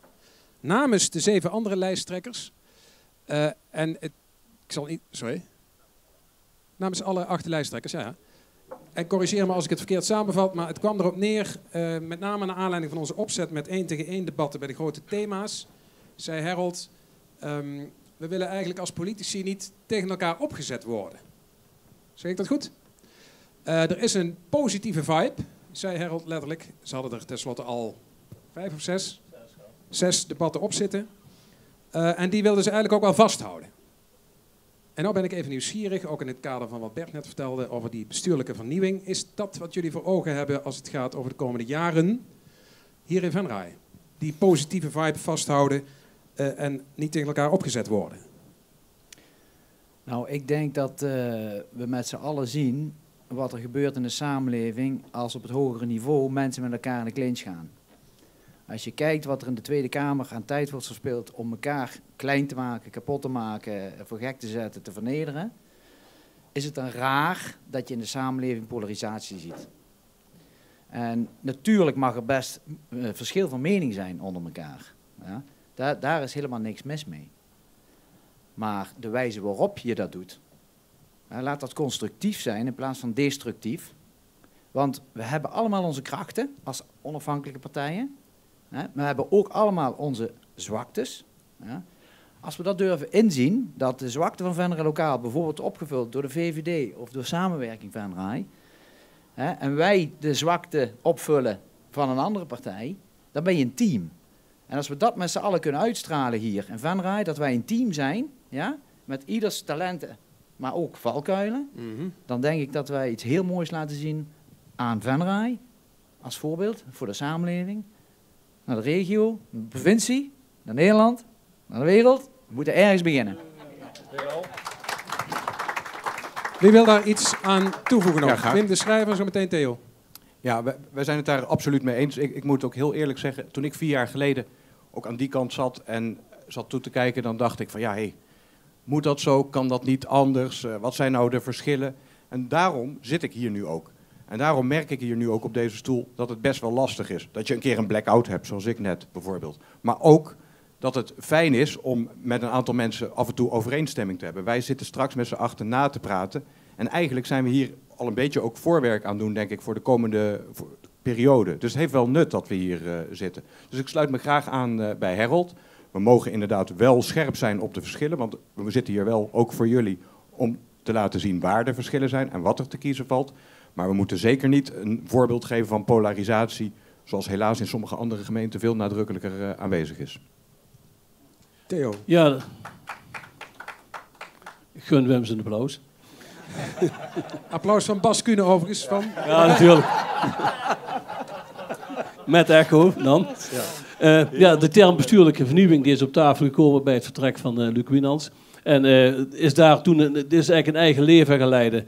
Ik vraag me af of inderdaad zo'n woord bestuurlijke vernieuwing, of het hier daadwerkelijk om gaat. Het gaat er meer om dat wij met z'n allen aangepakt hebben in de zin van dat we inderdaad op pad gaan samen en dus zeggen van we praten met elkaar, we regelen met elkaar, we spreken dingen met elkaar af en daarmee komen wij tot oplossingen. En die oplossingen waren op dat moment hard nodig, omdat er zaken lagen die gewoon gestrand waren en niet vooruitkwamen. Nou, die dreigden te blijven hangen. Dat is opgepakt en dat is vooruit gegaan en daar zijn resultaten gekomen. En dat is geen bestuurlijke vernieuwing, maar gewoon gezond aanpakken en uitvoeren. Anne Thiele, jij wil nog iets zeggen? Ja, bestuurlijke vernieuwing, bestuurscultuur, het zijn allemaal woorden die in 2021 in één keer helemaal een trend zijn geworden, lijkt wel. Terwijl als je het ons vraagt, meer gaat om hoe ga je nou met elkaar om? Hoe ga je nou met elkaar om in de politiek? Hoe ga je om met informatie? Hoe ga je om met als je flink wordt aangepakt van buitenaf? Hoe ga je daar met elkaar mee om? En voor ons is bestuurscultuur, bestuurlijke vernieuwing niets meer dan gewoon fatsoenlijke omgangsvormen. Met respect met elkaar omgaan. Respectvol samenleven misschien wel. Ja. Maar wat jullie nu schetsen, het lijkt een beetje of jullie hier een oplossing hebben bedacht voor problemen die ergens anders zijn. Respectvol met elkaar omgaan, niet elkaar voor rotte vis uitmaken enzo. Dat deden we toch al niet, hè? Nee, daarom. Dus in de Venrayse gemeenteraad is nooit de cultuur geweest van we gaan elkaar kapot maken of dat soort dingen. Nee, Anne, dat interpreteer jij wel zo, maar zo is het niet. Er zijn dingen gebeurd waar wij als raad tegen geageerd hebben en dat heeft resultaat gehad. Maar er is nooit iemand uitgescholden, kapot gemaakt of dat soort dingen. En dat is niet terecht dat je dat gaat insinueren. Anne? Ja, heel even voor de duidelijkheid. Wij zitten hier ook omdat we graag vooruit willen kijken. En daarom ook onze leus. Hoe wij graag samen respectvol naar de toekomst willen kijken. En wat jij zei, hè, Bert, het betekent niet dat je geen tegenstellingen mag hebben of dat je het niet met elkaar oneens mag zijn. Wij vinden, je mag best scherp met elkaar zijn, het mag hard op de inhoud gaan, maar nooit hard op de mens. Henk Bisschops? Ja. Nou, ik kan het daar voor een groot deel best mee eens zijn, hè, want die bestuurlijke vernieuwing, of hoe je het ook gaat noemen, dat ging er niet over dat we 8 partijen met precies dezelfde mening zouden zijn. Want dan heeft het dus inderdaad geen zin wat jij net ook zei. We hebben onze eigen programma's, we hebben onze eigen aandachtspunten die we ook willen verwezenlijken. Maar het gaat hier echt om de samenwerking. En een van de dingen, je ziet het bijna op elke verkiezingsposter terug. En wij hadden dan Venray verbindt zonder T. Die hebben jullie erbij gezet, hè? Ja. En Venray verbindt met een T had ook gekund, maar dan was het. Wij zeggen nu, jongens, Venray, niet bij de Partij van de Arbeid verbindt Venray, maar we doen het samen. En dan is het gebiedende wijs en dan is het zonder T. Dus vandaar. Juist. Nee, zo Martin is het. Leenders nog en dan nog SP tot slot. Eerst Martin. Ja, het is inderdaad juist de kracht van het samen doen. Want samen kan het anders. Een informatiepositie voor 8 partijen, als ze samen in de raad komen, die moet gelijk zijn. En een oude rollen van oppositie, coalitie, en wat mij betreft moeten we daar eens afscheid van gaan nemen. Je moet samen kijken wat goed is voor Venray. De sterkte opzoeken, zoals Harold dat noemt. En dan komen we er samen wel uit. En ik denk dat dat hetgene is wat wij, in ieder geval samenwerking in Venray, deze verkiezing heeft proberen uit te dragen. Krijgen we dan straks ook 8 partijen in de, hoe heet dat, in het college? De coalitie en de gemeente. Je krijgt 8 partijen misschien wel, als het aan ons ligt, in een samenwerkingsakkoord. En je hebt er nu al gezien, het waren er 7. Ja. Wat ons betreft worden dat er 8. En dan ga je een discussie met elkaar voeren. En hoe kom je aan wethouders? Nou, ik denk dat we de afgelopen periode ook al heeft duidelijk gemaakt dat we daar samen wel uitkomen. 8 halve wethouders. 8 halve wethouders, ja. Nou, dat zou niet, waarom zou er halve wethouders moeten zijn? Ik denk dat we het juist in de kracht met elkaar kunnen kijken hoe we dat op gaan lossen. Er zijn er nu 3, er zijn dus ook 3 partijen. Hoe doe je dat dadelijk? Waarom moet dat per se van een partij uitkomen? Je hebt hebben nu volgens mij zelfs... Je hebt bestuurders nodig. Wie zegt dat? Wim zegt het altijd. Mag ik daar iets op En volgens mij zeggen? hebben we nu zelfs een wethouder die er zit namens 7 partijen. Hoe prachtig is dat? Maar wel één ding, en dat is principieel waar het CDA wel voor staat, en daar blijf ik bij. Wij vinden wel dat de bestuurders die wij hier aanstellen in Venray moeten wonen, ook de komende periode. Omdat jij moet je bestuurder in de supermarkt kunnen aanspreken over wat er mis is. Dat zou het doen voorkomen alsof onze huidige bestuurders niet aanspreekbaar zijn. En ik heb het je vorige week ook al een keer gezegd, Anne. Ik vind het jammer dat je dit argument nu precies gaat gebruiken. Ik ga niet wijzen, maar denk eens even na welke wethouder vertrok er halverwege en liet anderen de shit opruimen. Ja, oh, wacht even, wie was dat? Dan wil ik ook weten, wacht even. Martin Leenders, wie bedoel je dan? Ik denk dat degene die ik bedoel zelf wel weet wie er vertrok zonder dat ze werd weggestuurd. Ze had kunnen blijven, ze deed het niet. En dan nu zeggen we pakken mensen van buiten, dat vind ik jammer. Wie is wie? Dat was wethouder Thiele. Oh, ik dacht dat jullie nog een andere CDA-wethouder bedoelden, maar oké. Nou. Hey, die zou ook nog even aan de beurt komen, volgens mij. Wim de Schrijver, we gaan langzaam bijna afronden. Nog één keer, Wim.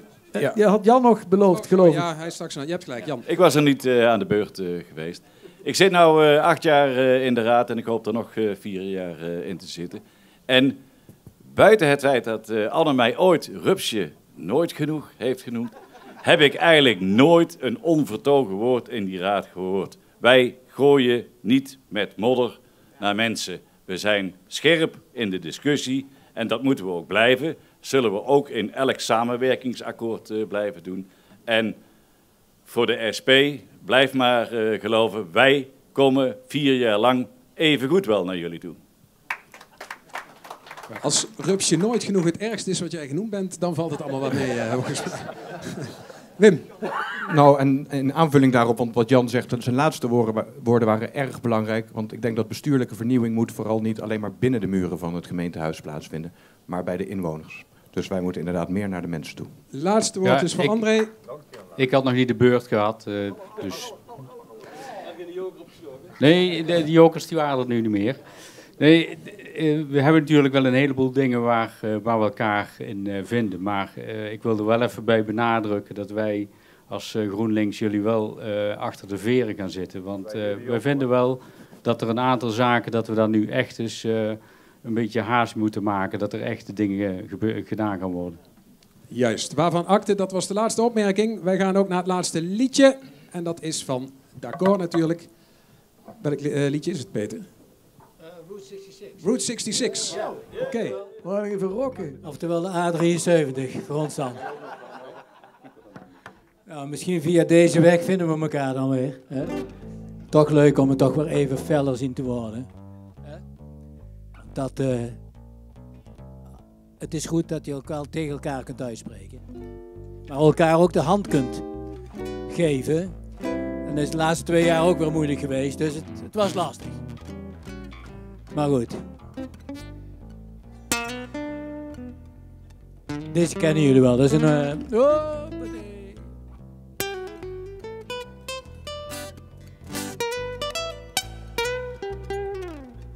Ik wil vooraf Marcel en de techniek bedanken voor het voortreffelijk geluid hier. Het licht. Hartstikke bedankt. Dat is voor ons in ieder geval ook hartstikke fijn. Route 66. Yeah! Right.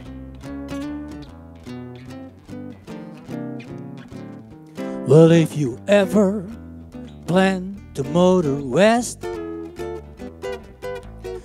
travel my way, the highway, that's the best. Get your kicks on Route 66. Well, it winds from Chicago to LA. More than 2,000 miles all the way. Well, get your kicks on Route 66. Now you've gone to St. Louis, Joplin, Missouri, and Oklahoma City looks mighty pretty, you see. Amarillo, Gallup, New Mexico, Flagstaff, Arizona, and don't forget Winona, Kingdom, Boston, and San Bernardino. Won't you get hip to this final trip when you're making that California trip? Get your kicks on Route 66. Yeah, Jeff.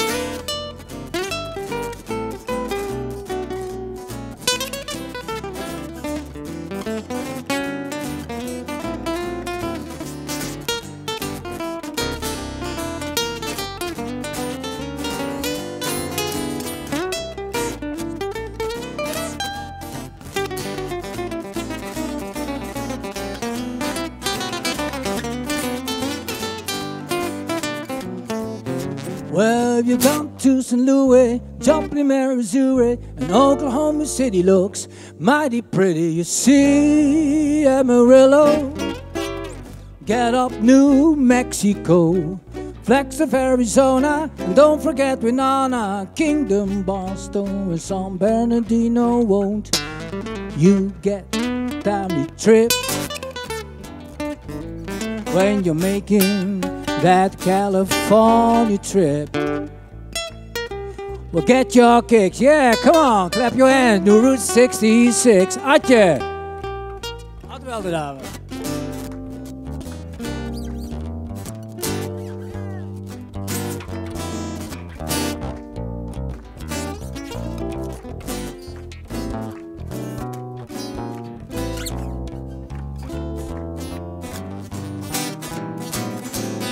Well, you've gone to St. Louis, Joplin, Missouri, and Oklahoma City looks mighty pretty, you see. Amarillo, Gallup, New Mexico, enthousiast Jeff, Flagstaff, Arizona, and won't forget Banana, Kingston, Boston, and San Bernardino. Won't you get hip to this timely trip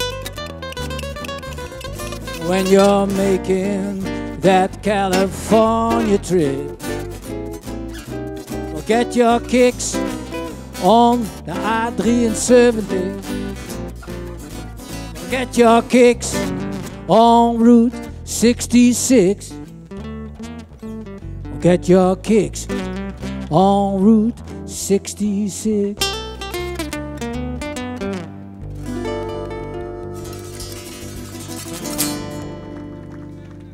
Free Meijer en Ad Welten. D'accord, dank jullie wel. Ondertussen gaan we presentjes uitdelen aan de lijsttrekkers. Als blijk van dank voor jullie fijne medewerking. Ik wil nog even een opmerking maken over die posters. Zoals jullie zien zijn ze enigszins bewerkt door onze aankleedclub. Hebben zich laten inspireren door wat er in Venray op andere posters gebeurde, mag ik het zo formuleren. Maar zijn niet de daders van al die beschilderingen. Maar ze vonden het wel leuk om dat op deze manier een klein beetje... De boodschap is volgens mij, maar dan kijk ik ook naar jullie. Neem jezelf enorm serieus, maar ook weer niet te. En dat geldt ook voor, want ik wijs even op het feit dat alle lijsttrekkers zijn aanwezig. Maar daar hangt ook onze eigen poster tussen. En daar zit allemaal duivenpoep op. Dus neem ook jezelf... Wij nemen onszelf ook niet altijd even serieus. Tot slot wil ik bedanken voor die aankleding Jacqueline, José en Alexandra. Erg goed gedaan. Degenen die hebben meegeorganiseerd zijn Geert, Hugo, Alexandra, Annelies en Jan. Ik kijk naar Wim die achter de camera stond samen met Antoon. En tot slot ook nog een woord van dank aan de Schouwburg, want het kost misschien een paar centen, maar dan heb je ook echt wat. Want de techniek en de begeleiding in de aanloop naar deze middag was echt geweldig. Dank jullie wel, het was erg leuk om te doen. Mogen we jullie ook bedanken? Mogen we jou ook bedanken, Stan? En Harold, ja, bedanken? Dankjewel. Bert, bedankt. Jullie twee bedankt. Dank. Ja, we hebben het heel graag gedaan. Dank. En we weten niet of we jullie, het publiek, nu echt geholpen hebben vanmiddag. Ik weet niet of jullie op wie jullie moeten gaan stemmen aanstaande woensdag. Maar nou ja, het advies zal duidelijk zijn. Ga vooral stemmen. Wij geven het advies van de SP. Stem SVP. Dat is heel belangrijk. Ga stemmen. Stem SVP, ja precies. Ja.